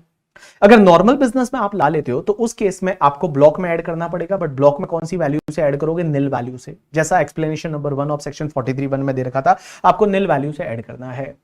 अब एक और चीज समझना, फिर अगर आप उसको बेचते हो तो वो तो ब्लॉक की असेट बन गई, ब्लॉक को जब बेचते हो तो वो full block transfer, part block transfer, उसके हिसाब से अगर कैपिटल गेन लगना है तो लग जाएगा। लेकिन अगर आप लेबोरेटरी से सीधा बेच देते हो, जैसे लेबोरेटरी की असेट थी, लेबोरेटरी रिसर्च पूरा वो लेबोरेटरी से सीधा आपने बेच दिया, तो यहां पे एक सेक्शन होती है 41(3) और 41(3) क्या बोलती है कि आप अगर बिना बिजनेस में यूज किए लेबोरेटरी से सीधा ही आप बेच देते हो, तो उस केस में जितने में आपने बेचा और जितना आपने 35 में डिडक्शन लिया था, विच एवर इज लोअर है वो आपके लिए पीजीबीपी में टैक्सेबल हो जाएगा, वो पीजीबीपी में टैक्सेबल होगा अंडर सेक्शन 41(3). तो जैसे मान लो फॉर एन एग्जांपल आपने एक असेट है जिसपे 100 का डिडक्शन लिया था और उसको 100 का पूरा डिडक्शन, 100 की कॉस्ट थी, 100 का डिडक्शन लिया था, अब आपने उसको 80 में बेच दिया, तो उसका सेलिंग प्राइस कितना है, 80 है, आपने डिडक्शन कितने का लिया था, 100, लोअर कितना आ गया, 80, तो 80 आपके लिए पीजीबीपी में टैक्सेबल हो जाएगा। लेकिन अगर मान लो आपका सेलिंग प्राइस है वो कॉस्ट से भी ज्यादा आ जाता है, जैसे आप मान लो आपने जो सेल किया वो 130 में किया, तो यहां पे सेलिंग प्राइस है 130, डिडक्शन कितना लिया था 100 का, तो 100 तो कहां टैक्सेबल होगा, पीजीबीपी में, और जो सेल प्राइस जो है जितना कॉस्ट से ज्यादा 30 है वो 30 आपका कहां जाएगा, कैपिटल गेन में जाएगा। उसके बाद बैलेंसिंग चार्ज और रिकवरी ऑफ बैड डेट्स है, उसके बारे में हम ऑलरेडी डिस्कस कर चुके हैं। अब एक और चीज समझना, section 44AA that is related to the compulsory maintenance of books of accounts. Sir किसको बुक्स ऑफ अकाउंट्स बनानी है, किसको बुक्स ऑफ अकाउंट्स नहीं बनानी, तो उसको दो पार्ट में पढ़ते हैं। सबसे पहले जो प्रोफेशनल्स होते हैं जिसको मैं स्पेसिफाइड प्रोफेशनल बोल सकता हूं। स्पेसिफाइड प्रोफेशनल में कौन कौन से लोग आते हैं पता है, या तो medical, legal, accountancy, film artist, engineering, technical consultancy, architectural, interior decorator, company secretary, या फिर और भी कोई प्रोफेशनल नोटिफाई होता है, दैट इज कॉल्ड प्रोफेशनल। तो एक चीज समझना, प्रोफेशनल के केस में क्या होता है कि लास्ट के 3 इयर्स इस करंट ईयर को छोड़ दो, लास्ट के 3 इयर्स का, ऑल 3 इयर्स का, मींस तीनों साल का ग्रॉस रिसिट अगर 1,50,000 से ज्यादा है, लास्ट के 3 इयर्स का, ऑल 3 इयर्स का ग्रॉस रिसिट जो है वो 1,50,000 से ज्यादा है, 1,50,000 से ज्यादा है, तो उस केस में इस साल उस प्रोफेशनल को स्पेसिफाइड बुक बनानी पड़ेगी। और स्पेसिफाइड बुक का मतलब क्या होता है, उसको कैश बुक भी बनानी पड़ेगी, जर्नल बनानी पड़ेगी, लेजर बनानी पड़ेगी, कार्बन कॉपी रखनी पड़ेगी बिल का जो 25 रुपए से ज्यादा का है, ओरिजिनल बिल, खर्चे का जो बिल है वो 50 रुपए से ज्यादा है, उसका ओरिजिनल बिल रखना पड़ेगा। और जो डॉक्टर्स वगैरह होते हैं उनको डेली केस रजिस्टर्ड बनाना पड़ेगा, और मेडिकल इन्वेंट्री भी, दवाइयां वगैरह कितनी रखते हैं उसका भी रजिस्टर्ड बनाना पड़ेगा। मींस स्पेसिफाइड बुक बनानी पड़ेगी अगर लास्ट के ऑल 3 इयर्स का ग्रॉस रिसिट 1,50,000 से ज्यादा है। लेकिन अगर मान लो आपका पहले ही साल नया प्रोफेशन है, पहला ही साल है, नया प्रोफेशन है, पहले ही साल आपको लग रहा है कि अपना तो 1,50,000 को क्रॉस कर ही जाएगा फर्स्ट ईयर, तो पहले साल से ही आप स्पेसिफाइड बुक बना दीजिए। लेकिन मान लो आपके लास्ट के 3 इयर्स का 1,50,000 से ज्यादा नहीं है ग्रॉस रिसिट, तो आपको नॉर्मल बुक बनानी पड़ेगी। मींस कोई भी ऐसा एक रजिस्टर्ड वगैरह बना दो जिससे कि assessing officer, income tax officer है, वो आपका असेसमेंट कंप्लीट कर पाए। यू गॉट माय पॉइंट और नॉट? यस। अब एक बात समझना, जो बिजनेस वाले लोग होते हैं उनको बुक बनानी है या नहीं, तो उसमें दो पार्ट। पहली चीज बुक बनानी है, दूसरी बनाने की जरूरत नहीं। देखो इसमें प्रोफेशन में तो क्या था, स्पेसिफाइड बुक और एनी बुक। यहां पे क्या है, या तो बुक बनानी है एनी बुक, या बुक बनाने की जरूरत नहीं। बुक कब बनानी है और कब नहीं बनानी, तो समझने की कोशिश करना। लॉ मेकर्स ये बोलते हैं कि बिजनेस के केस में लास्ट के 3 इयर्स में, बिजनेस के केस में लास्ट के 3 इयर्स में किसी भी ईयर में या तो पीजीबीपी का इनकम 1,20,000 से ज्यादा है, पीजीबीपी का इनकम, बिजनेस का इनकम 1,20,000 से ज्यादा है किसी भी ईयर में, या फिर लास्ट के 3 इयर्स में किसी भी ईयर में आपका जो टर्नओवर ग्रॉस रिसिट है वो 10 लाख से ज्यादा है, तो आपको बुक बनानी पड़ेगी। अदरवाइज आपको बुक बनाने की जरूरत नहीं है। देखो वहां पे मैं ऑल 3 इयर्स की बात कर रहा था प्रोफेशन के केस में, यहां पे मैं एनी की बात कर रहा हूं कि लास्ट के 3 साल में किसी भी साल में या तो पीजीबीपी का इनकम 1,20,000 से ज्यादा है, या फिर आपका ग्रॉस रिसिट टर्नओवर 10 लाख से ज्यादा है। लेकिन इंडिविजुअल एचयूएफ के केस में ये 1,20,000 का लिमिट है वो 2,50,000 हो जाएगा, और आपका जो टर्नओवर का लिमिट 10 लाख है वो 25 लाख हो जाएगा। इससे ज्यादा किसी भी साल में हो गया तो आपको बुक बनानी है, जिससे कि असेसिंग ऑफिसर आपका असेसमेंट कंप्लीट कर ले। अदरवाइज आपको बुक बनाने की जरूरत नहीं है। अगर आप इस सेक्शन को कंप्लाई नहीं करते हैं तो उस केस में आपको 25,000 रुपए का पेनल्टी लगेगा, ऐसा सेक्शन 271A बोलती है। अब एक और चीज समझना, tax audit. Sir tax audit किसको करानी पड़ती है, तो मैं बता दूं टैक्स ऑडिट किसको करानी पड़ती है इनकम टैक्स में, तो मैं बता दूं सबसे पहले बिजनेस की बात करते हैं। तो देखो बिजनेस के केस में अगर आपका टर्नओवर 1 करोड़ से ज्यादा है तो आपको ऑडिट करानी पड़ेगी। इस प्रीवियस ईयर में 1 करोड़ से ज्यादा का टर्नओवर हो गया तो आपको ऑडिट करानी पड़ेगी। लेकिन इसमें एक एक्सेप्शन है, क्या आपकी इस साल में जो टोटल रिसिट है ना, टोटल रिसिट कोई भी हो सकती है, बिजनेस की रिसिट, अदर रिसिट, कोई भी रिसिट, टोटल रिसिट है वो टोटल रिसिट में कैश का रिसिट अप टू 5% है। मींस टोटल रिसिट में कैश का रिसिट अप टू 5% है, मींस 5% या उससे कम है। एंड इस साल में जितने पेमेंट है उसमें कैश का पेमेंट है वो अप टू 5% है। मींस टोटल रिसिट में कैश का रिसिट इज अप टू 5% और टोटल पेमेंट में कैश का पेमेंट इज अप टू 5%। अगर ये दोनों कंडीशन सेटिस्फाइड हो गई तो आपका जो ऑडिट का लिमिट है ना 1 करोड़ वो 10 करोड़ हो जाएगा। मींस 10 करोड़ से ज्यादा का टर्नओवर है तो ही ऑडिट करानी है, अदरवाइज ऑडिट कराने की जरूरत नहीं है। लेकिन प्रोफेशन के केस में आपका 50 लाख से ज्यादा का ग्रॉस रिसिट है तो आपको ऑडिट करानी पड़ेगी। In case of the profession आपका 50 लाख से ज्यादा का ग्रॉस रिसिट है तो आपको ऑडिट करानी पड़ेगी। ऑडिट कौन करेगा, एक चार्टर्ड अकाउंटेंट करेगा करके, ठीक है। ऑडिट है वो चार्टर्ड अकाउंटेंट करेगा, जो प्रैक्टिसिंग चार्टर्ड अकाउंटेंट है वो आपकी ऑडिट करता है। और ऑडिट की ड्यू डेट क्या होती है पता है, रिटर्न फाइलिंग की ड्यू डेट से 1 महीना पहले। जैसे सपोज फॉर एन एग्जांपल आपका रिटर्न फाइलिंग का ड्यू डेट 31 अक्टूबर है तो 30 सितंबर आपकी ऑडिट की डेट रहेगी। अगर आपका रिटर्न फाइलिंग का ड्यू डेट 30 नवंबर है तो 31 अक्टूबर है वो आपके ऑडिट की डेट रहेगी। अगर आपने ऑडिट नहीं कराया तो आपको कितना पेनल्टी लगेगा पता है? 0.5% ऑफ टर्नओवर, जितना भी टर्नओवर है उसका आधा टका मींस 0.5% और 1,50,000 विच एवर इज लोअर है उतना आपको पेनल्टी लग जाएगा। यहां पे मैंने वो कैश रिसिप्ट और उससे रिलेटेड मैंने एक एग्जांपल दे रखा है, इस एग्जांपल को देखोगे तो आपको समझ में आ जाएगा। अब एक और बात समझना, अब अपन पढ़ रहे हैं प्रिजम्पटिव टैक्सेशन। ये प्रिजम्पटिव टैक्सेशन क्या होता है पता है? कि भैया आपका अजम्पशन बेसिस पे पीजीबीपी का इनकम निकालेंगे, अजम्पशन बेसिस पे एक्चुअल कितना है उससे मतलब नहीं, अजम्पशन बेसिस पे आपका पीजीबीपी का इनकम निकालेंगे। यहां पे सेक्शन 44 एडी क्या बोलती है? 44 एडी बोलती है कि अगर कोई भी रेजिडेंट इंडिविजुअल है, रेजिडेंट एचयूएफ है, रेजिडेंट पार्टनरशिप फर्म है, एलएलपी ना, एलएलपी को छोड़ के resident individual, resident HUF, resident partnership firm है करके, ठीक है, और उनका बिजनेस है, बिजनेस बट बिजनेस में प्रोफेशन नहीं आएगा, ठीक है। जो 44 एई में ट्रांसपोर्टेशन का बिजनेस होता है वो ट्रांसपोर्टेशन वाला बिजनेस में नहीं आएगा, जो कमीशन बिजनेस है वो नहीं, जो एजेंसी बिजनेस है वो नहीं, मतलब प्योर बिजनेस होना चाहिए, ट्रेडिंग वगैरह वैसा बिजनेस है। तो बिजनेस है और अगर आपका टर्नओवर अप टू 2 करोड़ है, टर्नओवर जो है वो अप टू 2 करोड़ है, तो आप ये सेक्शन को ले सकते हैं और आपका पीजीबीपी का इनकम कितना होगा पता है? टर्नओवर का 8%। आपको कुछ भी पीएनडल वीएनडल बनाना ही नहीं, खर्चे allowed disallowed goes to buy oil, तेल लेने गए करके, ठीक है। आप एक काम करिए, देखिए resident individual HUF partnership firm other than LLP, आप बिजनेस करते हैं एजेंसी बिजनेस को छोड़ के, आपका लाइक क्या बोलते हैं जो ट्रांसपोर्टर का बिजनेस होता है उसको छोड़ के, प्रोफेशन को छोड़ के और कमीशन ब्रोकरेज का बिजनेस को छोड़ के बाकी कोई बिजनेस है, और अगर आपका टर्नओवर अप टू 2 करोड़ है तो आपका पीजीबीपी का इनकम होगा टर्नओवर का सीधा कितना परसेंट कर दो? 8%। लेकिन एक चीज समझना, यहां 8% की जगह आप 6% भी कर सकते हो, आपको 6% करना पड़ेगा, ठीक है। कब? जब आपका टर्नओवर आपने रियलाइज कर दिया, मींस टर्नओवर का पैसा मिल गया up to the due date of return filing, आपकी रिटर्न फाइलिंग की ड्यू डेट तक पैसा मिल गया by account payee cheque, account payee demand draft, any mode of electronic clearing system through bank account और any other electronic mode as may be prescribe. Means electronic mode से, account payee cheque से, account payee demand draft से आपको पैसा मिल गया up to the due date of return filing, तो आप बेटा यहां 8% की जगह 6% है वो आपका पीजीबीपी का इनकम बता सकते हो। जैसे मान लो मेरा टर्नओवर 80 लाख है, मैं बिजनेस करता हूं, मान लो 80 लाख है, 80 लाख में से 30 लाख है वो मेरा कैश का टर्नओवर है, बाकी वाला अकाउंट पे ही चेक से मिल गया, तो अकाउंट पे ही चेक वाले पे मैं 6% लूंगा और बाकी वाले पे मैं 8% लूंगा कैश वाले पे। यू गॉट माय पॉइंट और नॉट? यस। अब एक और चीज समझना सर, एक बात बताइए, अगर कोई पर्सन है वो 8% 6% से ज्यादा प्रॉफिट बताना चाहता है, क्या बता सकता है? यस बताइए, कोई प्रॉब्लम नहीं, निर्मला सीतारमण जी खुश होगी। लेकिन क्या आप कम बता सकते हो? क्या 8% या 6% से कम बता सकते हो? आंसर इज, एक और बात बता दूं पहले, इधर समझना, अगर आप 8% 6% बता देते हो और आपका टर्नओवर अप टू 2 करोड़ है तो आपको ऑडिट नहीं करानी, इवन 1 करोड़ से ज्यादा है बट अप टू 2 करोड़ है ये सेक्शन ले रहे हो करके, ठीक है, तो आपको ऑडिट वगैरह कराने की जरूरत नहीं है।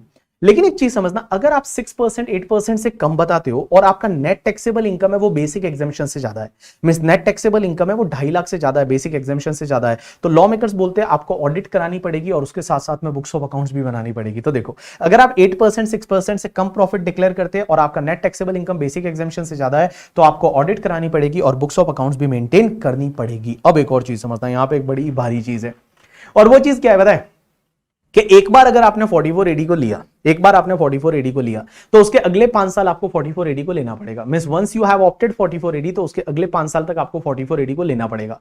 अगर वो अगले 5 साल में किसी भी ईयर में आप वायलेशन कर देते हो 44 एडी का, तो जिस ईयर में आपने वायलेशन किया उस ईयर तो 44 एडी मिलेगा ही नहीं, उसके अगले 5 साल तक फिर आपको 44 एडी नहीं मिलेगा, और वो अगले 5 साल तक अगर मान लो उस अगले 5 साल में आपका net taxable income basic exemption से ज्यादा है तो आपको ऑडिट भी करानी पड़ेगी और बुक्स ऑफ अकाउंट्स भी बनानी पड़ेगी। अब एक और चीज समझना, ऐसा का ऐसा एक सेक्शन है दैट इज द 44 एडीए।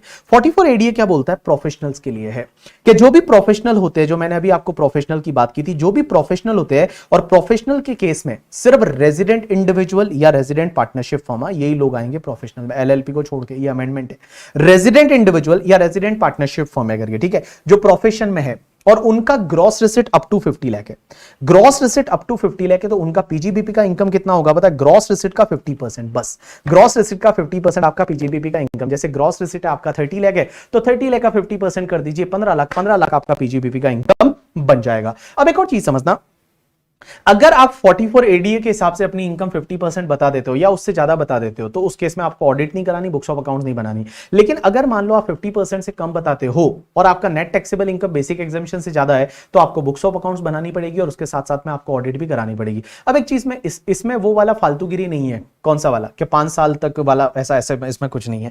अब एक और चीज समझना, यहां पे जब आप ये 44 एडी या एडीए लेते हैं और उसमें आप जो इनकम बताते हैं 8%, 6% या 50%, तो क्या आपको कुछ खर्चे अलाउ होंगे? आंसर इज नो, कोई भी खर्चे अलाउ नहीं होंगे। जो सेक्शन 30 से लेकर 36 तक 38 तक के खर्चे हैं वो कुछ भी खर्चे अलाउ नहीं होंगे। लेकिन बेटा WDV हर साल कैलकुलेट करनी पड़ेगी। डेप्रीशिएशन अलाउ तो नहीं होगा but depreciation calculation is mandatory, हर साल आपको WDV कैलकुलेट करनी पड़ेगी। क्या पार्टनर को रेम्यूनरेशन दिया, पार्टनर को इंटरेस्ट दिया जो 40B में अलाउ होता है, क्या वो अलाउ होगा? आंसर इज नो, वो भी अलाउ नहीं होगा। क्या आपको एडवांस टैक्स भरना पड़ेगा? Answer is yes. अगर आप ये सेक्शन लेते हैं करके, ठीक है, तो भी आपको एडवांस टैक्स तो भरना ही पड़ेगा, लेकिन एडवांस टैक्स की एक ही इंस्टॉलमेंट आएगी, दैट इज द 15 मार्च, और 15 मार्च और प्रीवियस ईयर तक आपको 100% एडवांस टैक्स भरना पड़ेगा। लास्ट सेक्शन, और इससे रिलेटेड एग्जाम में क्वेश्चन आते हैं 44A। अगर आप ट्रांसपोर्टेशन के बिजनेस में हो, कोई भी एसएससी हो, रेजिडेंट, नॉन रेजिडेंट, कोई भी, individual, HUF, company, partnership firm, AOP, BI, हर एसएससी आ गया इसमें, ठीक है, ऑल एसएससी। अगर आप ट्रांसपोर्टर हो, मींस फ्लाइंग हायरिंग के बिजनेस में हो और आपके पास में मैक्सिमम 10 व्हीकल है, उससे ज्यादा नहीं है, मींस 10 या 10 से कम आपके पास गुड्स ट्रांसपोर्टेशन व्हीकल है, तो आप ये सेक्शन को ले सकते हैं और आप अपना पीजीबीपी का इनकम है वो प्रिजम्पटिव बेसिस पे बता सकते हैं। अब आप बोलेंगे इसमें इनकम कितना होगा? दो तरह के व्हीकल होते हैं, एक हैवी व्हीकल और एक तुम्हारा अदर व्हीकल। देखो, हैवी व्हीकल के केस में, हैवी व्हीकल अब आप बोलोगे किसको बोलते हैं? Heavy vehicle means gross vehicle wait है अगर वो 12 टन से ज्यादा है, मींस किसी भी व्हीकल का जो ग्रॉस व्हीकल वेट है, वो ग्रॉस व्हीकल वेट है वो 12 टन से ज्यादा है, मींस 12,000 किलोग्राम से ज्यादा है, 12 टन से ज्यादा है, that is called your heavy vehicle. तो हैवी व्हीकल के केस में आपको क्या करना है? आपकी पर मंथ की इनकम कितनी बनेगी पता है? 1000 रुपीज पर मंथ और part of the month for per ton, means 1000 rupees per ton per month और पार्ट ऑफ द मंथ आपकी इनकम बन जाएगी। जैसे मान लो एक ट्रक है जिसका ग्रॉस व्हीकल वेट है वो 31,000 केजीज या 31 टन है, तो 31 टन है तो 1 टन का 1000 तो 31,000 हो गया। So 31,000 will be the income for per month और part of the month. Part of the month का मतलब क्या होता है? जैसे व्हीकल आपने मान लो 26 जुलाई को खरीदा तो जुलाई का इनकम भी आएगा। आंसर इज यस, आपको जुलाई का भी इनकम लेना पड़ेगा। इवन आपने 5 डेज 1 डेज 2 डेज लाइक खरीदा, उतने दिन पहले ही खरीदा तो भी आपको पूरे महीने का इनकम लेना पड़ेगा। That is for heavy vehicle. तो हैवी व्हीकल किसको बोलेंगे? जो 12 टन से ज्यादा की कैपेसिटी का व्हीकल है, मींस ग्रॉस व्हीकल वेट है वो आपका 12 टन से ज्यादा है, दैट इज हैवी व्हीकल। तो हैवी व्हीकल के केस में क्या करना है? 1000 रुपीज पर टन लेना है पर मंथ और पार्ट ऑफ द मंथ। लेकिन जो अदर व्हीकल होते हैं, अदर व्हीकल के केस में आपका सीधा है पर मंथ और पार्ट ऑफ द मंथ 7500 लेना है। कितने भी टन का उससे कोई फर्क नहीं पड़ता, अगर 12 टन या उससे कम का है तो उसमें आप 7500 है वो पर मंथ और पार्ट ऑफ द मंथ है, वो आप इनकम बना देंगे। अब एक और चीज समझना, मैं बोल रहा हूं यहां 1000 हैवी व्हीकल में 1000 रुपीज पर टन और part of the per ton per month और पार्ट ऑफ द मंथ लेना है ग्रॉस व्हीकल वेट का। लेकिन एक चीज समझना, अगर ग्रॉस व्हीकल वेट अवेलेबल नहीं है तो आप अनलेडन वेट लेंगे। अनलेडन वेट का मतलब क्या होता है कि अगर जो खाली ट्रक का वेट होता है that is called unladen wait, और जो ग्रॉस व्हीकल वेट का मतलब होता है जिसमें सामान और ट्रक दोनों को मिला के आपको हमेशा ग्रॉस व्हीकल वेट ही दे रखा होगा, बट ग्रॉस व्हीकल वेट नहीं दे रखा है तो आप वहां पे अनलेडन वेट ले सकते हैं। अब एक और चीज समझना, अगर मान लो आपने कोई ट्रक खरीदा और वो ट्रक पुट टू यूज किया ही नहीं इस साल में, हो सकता है अगले महीने अच्छा दिन आएगा, उस दिन नवरात्रि के दिन हम यूज करेंगे, तो इस महीने आपने 4 दिन हुए थे, इस महीने खरीदा, अगले महीने पुट टू यूज किया, तो क्वेश्चन ये आता है इस महीने का भी इनकम लेंगे या नहीं? आंसर इज यस लेंगे। यहां पे पुट टू यूज से कोई मतलब नहीं, आपने अगर खरीदा तो आपको यहां इनकम लेनी पड़ेगी। अब एक और चीज समझना, अगर आप ये प्रेजेंटिव बेसिस पे इनकम बता देते हैं तो आपको ना तो ऑडिट करानी ना आपको बुक्स ऑफ अकाउंट्स है वो बनानी पड़ेगी करके, ठीक है। अब एक और चीज समझना, अगर मान लो आप इससे कम बताना चाहते हैं, अगर आप इससे इनकम कम बताना चाहते हैं तो आपको बुक्स ऑफ अकाउंट्स बनानी पड़ेगी और उसकी ऑडिट भी करानी पड़ेगी। आपको बुक्स ऑफ अकाउंट्स बनानी पड़ेगी, ऑडिट भी करानी पड़ेगी। एक और चीज समझना, अगर मान लो आप ये सेक्शन ले लेते हैं, आप ये सेक्शन जो है वो ले लेते हैं और इसके हिसाब से इनकम बताते हैं, तो उसमें से कोई खर्चे अलाउ होंगे कि? मैं बताऊं, सेक्शन 30 से लेकर 38 के कोई खर्चे नहीं अलाउ होंगे, लेकिन एक खर्चा अलाउ होगा, that is the partner remuneration and partner का इंटरेस्ट। अगर आप अपने पार्टनर को, जो पार्टनरशिप फर्म है और पार्टनर को जो रेम्यूनरेशन इंटरेस्ट देते हैं, जितना 40B में अलाउ होता है, अभी अपन सीखेंगे 40B में जितना अलाउ होता है उतना आप लेस कर सकते हैं, कोई दिक्कत नहीं है करके, ठीक है। अब एक बात समझना, 40B क्या बोलती है? कि अगर एक पार्टनरशिप फर्म है और वो पार्टनरशिप फर्म अपने पार्टनर को कोई भी रेम्यूनरेशन इंटरेस्ट देती है तो क्या अलाउ होता है? आंसर इज यस, अलाउ होता है। लेकिन 5 कंडीशन है। पहली कंडीशन ये है कि रेम्यूनरेशन तभी अलाउ होता है जब वर्किंग पार्टनर को दिया जाता है। अगर स्लीपिंग पार्टनर को कोई रेम्यूनरेशन दिया तो अलाउ नहीं होगा। वर्किंग पार्टनर को रेम्यूनरेशन दिया तो अलाउ है, स्लीपिंग पार्टनर को रेम्यूनरेशन दिया तो अलाउ नहीं है। इंटरेस्ट किसी को भी देंगे तो चलेगा। अब एक और चीज समझना, रेम्यूनरेशन और इंटरेस्ट है वो अलाउ तभी होगा जब पार्टनरशिप डीड में लिखा होना चाहिए। It should be authorised by the partnership deed. तीसरी कंडीशन है, रेम्यूनरेशन इंटरेस्ट अलाउ तो होता है लेकिन वो प्रोस्पेक्टिवली होगा, कभी भी रेट्रोस्पेक्टिवली अलाउ नहीं होगा। रेट्रोस्पेक्टिवली का मतलब होता है जैसे मान लो आज आप पार्टनरशिप डीड को अमेंड करते हो और बोलते हैं कि 1 अप्रैल से रेम्यूनरेशन अलाउ कर दो, क्या अलाउ होगा? Answer is no. आज अगर आप डीड को अमेंड कर रहे हैं तो आज से आगे जो रेम्यूनरेशन इंटरेस्ट है वो अलाउ होगा, पहले वाला अलाउ नहीं होगा। अब यहां पे एक और चीज समझना, इंटरेस्ट कितना अलाउ होता है? Maximum 12% per annum simple interest से। जो भी पार्टनर का कैपिटल है एंड पार्टनर का लोन है तो पार्टनर का कैपिटल एंड पार्टनर के लोन पे 12% पर एनम सिंपल इंटरेस्ट से इंटरेस्ट अलाउ होता है। और रेम्यूनरेशन अलाउ होता है बुक प्रॉफिट बेसिस पे, कि जितना भी पार्टनरशिप फर्म का बुक प्रॉफिट आएगा उस बुक प्रॉफिट का जो भी 3 लाख तक का बुक प्रॉफिट रहेगा उस पे आप 90% करिए और 1,50,000 विच एवर इज हायर। तो बुक प्रॉफिट का 90% और बुक प्रॉफिट का 90% और 1,50,000 विच एवर इज हायर, और जो बैलेंस बुक प्रॉफिट रहेगा उस पे 60% की रेट से जितना भी ये टोटल आएगा that is called your allowable remuneration. ये आपका अलाउएबल रेम्यूनरेशन होगा। जो एक्चुअल रेम्यूनरेशन है और अलाउएबल रेम्यूनरेशन है विच एवर इज लोअर वाला जो रहेगा वो अलाउ हो जाएगा, क्योंकि जो अलाउएबल रेम्यूनरेशन और आपने एक्चुअल कितना दिया विच एवर इज लोअर है उतना आपको रेम्यूनरेशन अलाउ हो जाएगा। अब यहां पे एक और चीज समझना, बुक प्रॉफिट का मतलब क्या होता है? तो बुक प्रॉफिट के लिए आप सिर्फ इतना याद रखिए कि आप पीजीबीपी का इनकम निकाल दीजिए पार्टनरशिप फर्म का just before remuneration, remuneration less किए बिना, रेम्यूनरेशन लेस मत करो, उसके पहले आप देखिए आपका पीजीबीपी का इनकम कितना है, that is called your book profit. और उस बुक प्रॉफिट पे 3 लाख तक के बुक प्रॉफिट पे 90% और 150 विच एवर इज हायर, और बैलेंस बुक प्रॉफिट आप पे आप 60% लीजिए, इतना रेम्यूनरेशन आपको अलाउ हो जाएगा। अब एक और चीज समझना, एक बड़ा इंटरेस्टिंग पार्ट आता है कि अगर कोई पार्टनर है किसी पार्टनरशिप फर्म में, अगर कोई पार्टनर में, वर्ड्स पे ध्यान देना, अगर कोई पार्टनर है किसी पार्टनरशिप फर्म में, वो पार्टनर इंडिविजुअल कैपेसिटी पे है और उसको इंडिविजुअल कैपेसिटी पे इंटरेस्ट मिलता है तो उस पे 40B का लिमिट लगेगा कि 12% इंटरेस्ट अलाउ होगा। लेकिन अगर मान लो पार्टनर में इंडिविजुअल कैपेसिटी पे बट उसको जो इंटरेस्ट मिलता है वो रिप्रेजेंटेटिव कैपेसिटी पे इंटरेस्ट मिलता है, मतलब किसी और के लिए इंटरेस्ट उसको दे रहे हैं, किसी और को दे देना वैसे, तो रिप्रेजेंटेटिव कैपेसिटी पे अगर उसको कोई इंटरेस्ट मिल रहा है तो उस पे 40B का लिमिट नहीं लगेगा, मींस 12% से ज्यादा इंटरेस्ट है तो भी अलाउ हो जाएगा। दूसरा कि अगर कोई पार्टनर है किसी पार्टनरशिप फर्म में, वो रिप्रेजेंटेटिव कैपेसिटी पे पार्टनर है और उसको रिप्रेजेंटेटिव कैपेसिटी पे इंटरेस्ट मिल रहा है तो 40B का लिमिट लगेगा 12% का। लेकिन अगर मान लो रिप्रेजेंटेटिव कैपेसिटी पे पार्टनर और इंटरेस्ट इंडिविजुअल कैपेसिटी पे मिल रहा है तो उस पे 40B का लिमिट नहीं लगेगा, 12% से ज्यादा इंटरेस्ट है तो भी अलाउ हो जाएगा। इसको आप ऐसे याद रख सकते हैं। देखिए ये 12% का इंटरेस्ट अलाउ होता है, पार्टनर को जो इंटरेस्ट देते हैं पार्टनर के कैपिटल या पार्टनर के लोन पे मैक्सिमम 12% का इंटरेस्ट अलाउ होता है। लेकिन इसमें एक चीज ध्यान रखना, अगर पार्टनर इंडिविजुअल कैपेसिटी पे और इंटरेस्ट भी इंडिविजुअल कैपेसिटी पे मिलता है तो ये लिमिट लगेगा, या पार्टनर रिप्रेजेंटेटिव कैपेसिटी पे और इंटरेस्ट भी रिप्रेजेंटेटिव कैपेसिटी पे आ रहा है तो ये लिमिट लगेगा। अगर पार्टनर इंडिविजुअल कैपेसिटी पे और इंटरेस्ट रिप्रेजेंटेटिव कैपेसिटी पे आ रहा है या पार्टनर रिप्रेजेंटेटिव कैपेसिटी पे और इंटरेस्ट इंडिविजुअल कैपेसिटी पे आता है तो उस पे 40B का लिमिट नहीं लगेगा, कितना भी इंटरेस्ट है वो अलाउ हो जाएगा, बस ध्यान रखना वो रीजनेबल होना चाहिए। Next part is related to the AOPBY। अब एक बात समझना, ये AOPBY से रिलेटेड टैक्सेशन आप सीए फाइनल में पढ़ते हो, इंटरमीडिएट में आता नहीं है, बट एक सेक्शन दे रखी है इसलिए मैं बता दूं। सेक्शन 40BA, 40BA क्या बोलती है कि AOPBY अपने मेंबर को जो भी रेम्यूनरेशन इंटरेस्ट देगा ना वो पूरा डिसअलाउड है, पूरा डिसअलाउड। जैसे पार्टनरशिप फर्म में तो क्या था, कुछ अलाउ था, वहां लिमिट्स थी बट अलाउ था, बट AOPBY अपने मेंबर को कोई भी इंटरेस्ट देगा या रेम्यूनरेशन देगा वो टोटली डिसअलाउड हो जाएगा, यहां पे कुछ भी अलाउ नहीं होगा। लेकिन एक चीज समझना, यहां पे जो इंटरेस्ट दिया वही वाला फंडा चलेगा कि अगर कोई मेंबर है वो इंडिविजुअल कैपेसिटी पे मेंबर है और इंडिविजुअल कैपेसिटी पे इंटरेस्ट मिल रहा है तो डिसअलाउड होगा, या रिप्रेजेंटेटिव कैपेसिटी पे मेंबर और रिप्रेजेंटेटिव कैपेसिटी पे इंटरेस्ट मिल रहा है तो डिसअलाउड होगा। अगर कोई मेंबर इंडिविजुअल कैपेसिटी पे रिप्रेजेंटेटिव कैपेसिटी पे इंटरेस्ट मिलता है या रिप्रेजेंटेटिव कैपेसिटी पे मेंबर है और इंडिविजुअल कैपेसिटी पे इंटरेस्ट मिल रहा है तो वो इंटरेस्ट अलाउ हो जाएगा, कोई दिक्कत नहीं है। तो यहां पे आपका पीजीबीपी टॉपिक है वो कंप्लीट हो जाता है। मैंने यहां पे अप्रोक्स 2 घंटे के करीब टाइम लग गया, जितना आपको मैंने रिवाइज कराया, मैंने हर सेक्शन है वो रिवाइज करवाई, एक भी सेक्शन छोड़ी नहीं है, और जितना क्लास में मैंने पढ़ाया था ऑलमोस्ट सब चीजें हैं वो मैंने आपको रिवाइज करवा दी। एक और चीज ध्यान रखना, बिजनेस के लिए कौन सा मेथड ऑफ अकाउंटिंग आप फॉलो कर सकते हैं। मैं बता दूं, बिजनेस एंड आईएफओएस के लिए एक सेक्शन हुआ करती है 145 करके, और 145 ये बोलती है कि आप कैश या मर्केंटाइल, जो आपकी मर्जी है, वो मेथड ऑफ अकाउंटिंग फॉलो कर सकते हैं। कैश का मतलब होता है पैसा जो आएगा उसी की अकाउंटिंग करो, उसी के हिसाब से टैक्स भरो, और मर्केंटाइल का मतलब होता है अक्रूवल सिस्टम। तो जो आपके पास चॉइस है, तो बिजनेस के केस में as well as the other sources के केस में आपके पास चॉइस है, आप कोई भी मेथड ऑफ अकाउंटिंग है वो आप फॉलो कर सकते हैं करके, ठीक है।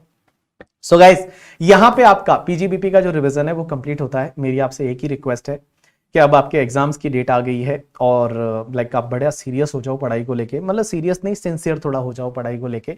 बाकी सब चीज़ें टाइम पास वगैरह मत करो और सिर्फ पढ़ाई करो, बिकॉज लाइक मेरे को ये लगता है कि इस दुनिया में आगे बढ़ने के लिए है ना, पढ़ाई बहुत ज़्यादा ज़रूरी होती है। जब मैं इंटरमीडिएट था, मैं आज भी उसको लाइक फील कर सकता हूँ कि क्या फीलिंग होती है उस टाइम पे जब आप पढ़ रहे होते हैं। आप किसी घर में, किसी कोने में, किसी रूम में बैठे हैं, आपके साथ सिर्फ बुक्स है और कोई भी नहीं है। घर वाले आते हैं, बहुत बार तो हम घर वालों के साथ रहते भी नहीं है, क्योंकि हम कहीं और रह के आप पढ़ाई करते हैं, हॉस्टल में रह के पढ़ाई करते हैं। बहुत सारी चीज़ें आप सेक्रीफाइस कर रहे हैं, जितने फेस्टिवल्स है वो आप सेक्रीफाइस कर रहे हैं, जितने इवेंट्स है, जितनी मैरिज सेरेमनी, कितनी हम सेक्रीफाइस कर रहे हैं। But don't worry about that, इसका फल आपको मिलेगा, और वो फल मिलेगा जब आप सीए बन जाओगे। बड़ा अच्छा फील होता है करके जब आप सीए बन जाते हो, बिकॉज सीए एक ऐसी डिग्री है ना जो आपको एक प्लेटफॉर्म देती है। एक आपको मैं श्योरिटी दे सकता हूँ कि आप सीए बनोगे ना, तो कम से कम साल भर के बाद, सीए बनने के साल भर के बाद, आप मिनिमम 1 लाख रुपए तो आप कमा ही लोगे। मिनिमम 1 लाख रुपए की जो श्योरिटी है ना, वो सिर्फ एक डिग्री है, वो एक डिग्री दे सकती है, that is a chartered accountancy. और जब यहां तक आ ही गए हो करके, ठीक है, तो just crack it and just like you know that, फटाफट आप सीए बन जाओ और पढ़ाई पे थोड़ा ध्यान दो, थोड़ा सिंसियर रहो, बाकी सब नेगेटिविटी से थोड़ा दूर रहो, लोगों की इधर उधर की जो गॉसिप रहती है उसमें ना रहो करके, ठीक है। और जो चीज़ें आपको डिस्टर्ब करती है उसको आप छोड़ दो, जो आपको मोटिवेट करती है उन चीज़ों के साथ में रहो, जो आपकी पढ़ाई को हैम्पर ना करे उन चीज़ों के साथ में रहो। कोई भी मतलब ऐसी कोई भी चीज़ आपके लिए अब प्रायोरिटी पे, फर्स्ट प्रायोरिटी इज स्टडी। अगर कोई भी ऐसी चीज़ है जो आपको उसको हैम्पर कर रही है और आपको लग रहा है कि नहीं यार पढ़ाई नहीं हो रही इस चीज़ की वजह से करके, ठीक है, इवन हो सकता है आपके कोई फ्रेंड्स हो करके, ठीक है, गर्लफ्रेंड बॉयफ्रेंड तो आपके होंगे नहीं, बट मान लो आपके कोई फ्रेंड्स भी हो जहाँ पे आपको लगता है कि नहीं यार ये डिस्टर्ब हो रहा है अपनी पढ़ाई में, ठीक है, यहाँ पे आपको सेल्फिश बनना पड़ेगा करके, ठीक है, बिकॉज आप लड़ रहे हो सब लोगों से। ऑब्वियसली सब लोग जो पढ़ाई करते हैं वो पास होते हैं, एंड ऑब्वियसली मैंने यहाँ पे एक चीज देखा है कि भैया जो हार्डवर्क होता है ना, मैंने कहीं पे पढ़ा था कि hard work can beat the talent if talent does not work hard. अगर टैलेंट है वो हार्डवर्क करना छोड़ देगा ना, तो जो हार्डवर्क है ना वो उसको बीट कर जाएगा। तो आप कितने टैलेंटेड हो उससे कोई फर्क नहीं पड़ता। मैंने ऐसे लोग भी देखे हैं जिन्होंने 12th में ऑल स्टेट में, पूरे स्टेट में जिन्होंने टॉप किया था करके, ठीक है, बट वो आईपीसीसी जो इंटरमीडिएट आप पढ़ रहे हो उसमें फेल हो गए। और मैंने ऐसे लोग भी देखे थे जो 12th स्टैंडर्ड में 2nd डिवीजन पास हुए या 3rd डिवीजन भी पास हुए, लेकिन वो सीए इंटरमीडिएट में फर्स्ट अटेम्प्ट में पास हो गए करके, ठीक है। तो उससे कोई फर्क नहीं पड़ता आपका बैकग्राउंड क्या था, आप कितने टैलेंटेड थे, कुछ फर्क नहीं पड़ता। अभी आपका चाहिए मेहनत, और इस मेहनत करो, आराम से आप पास हो जाओगे, इतना मैं आपको बोल सकता हूँ, ठीक है। चलो, thanks a lot people, that's enough for today from my side. Next मिलते हैं नेक्स्ट रिवीजन लेक्चर में। होप सो आपको ये लेक्चर बहुत अच्छा लगा होगा। मेरी रिक्वेस्ट है कम से कम 10 बार इसको सुनो करके, ठीक है, तब आपको सब चीजें हैं वो दिमाग में बैठ जाएगी। Thanks a lot.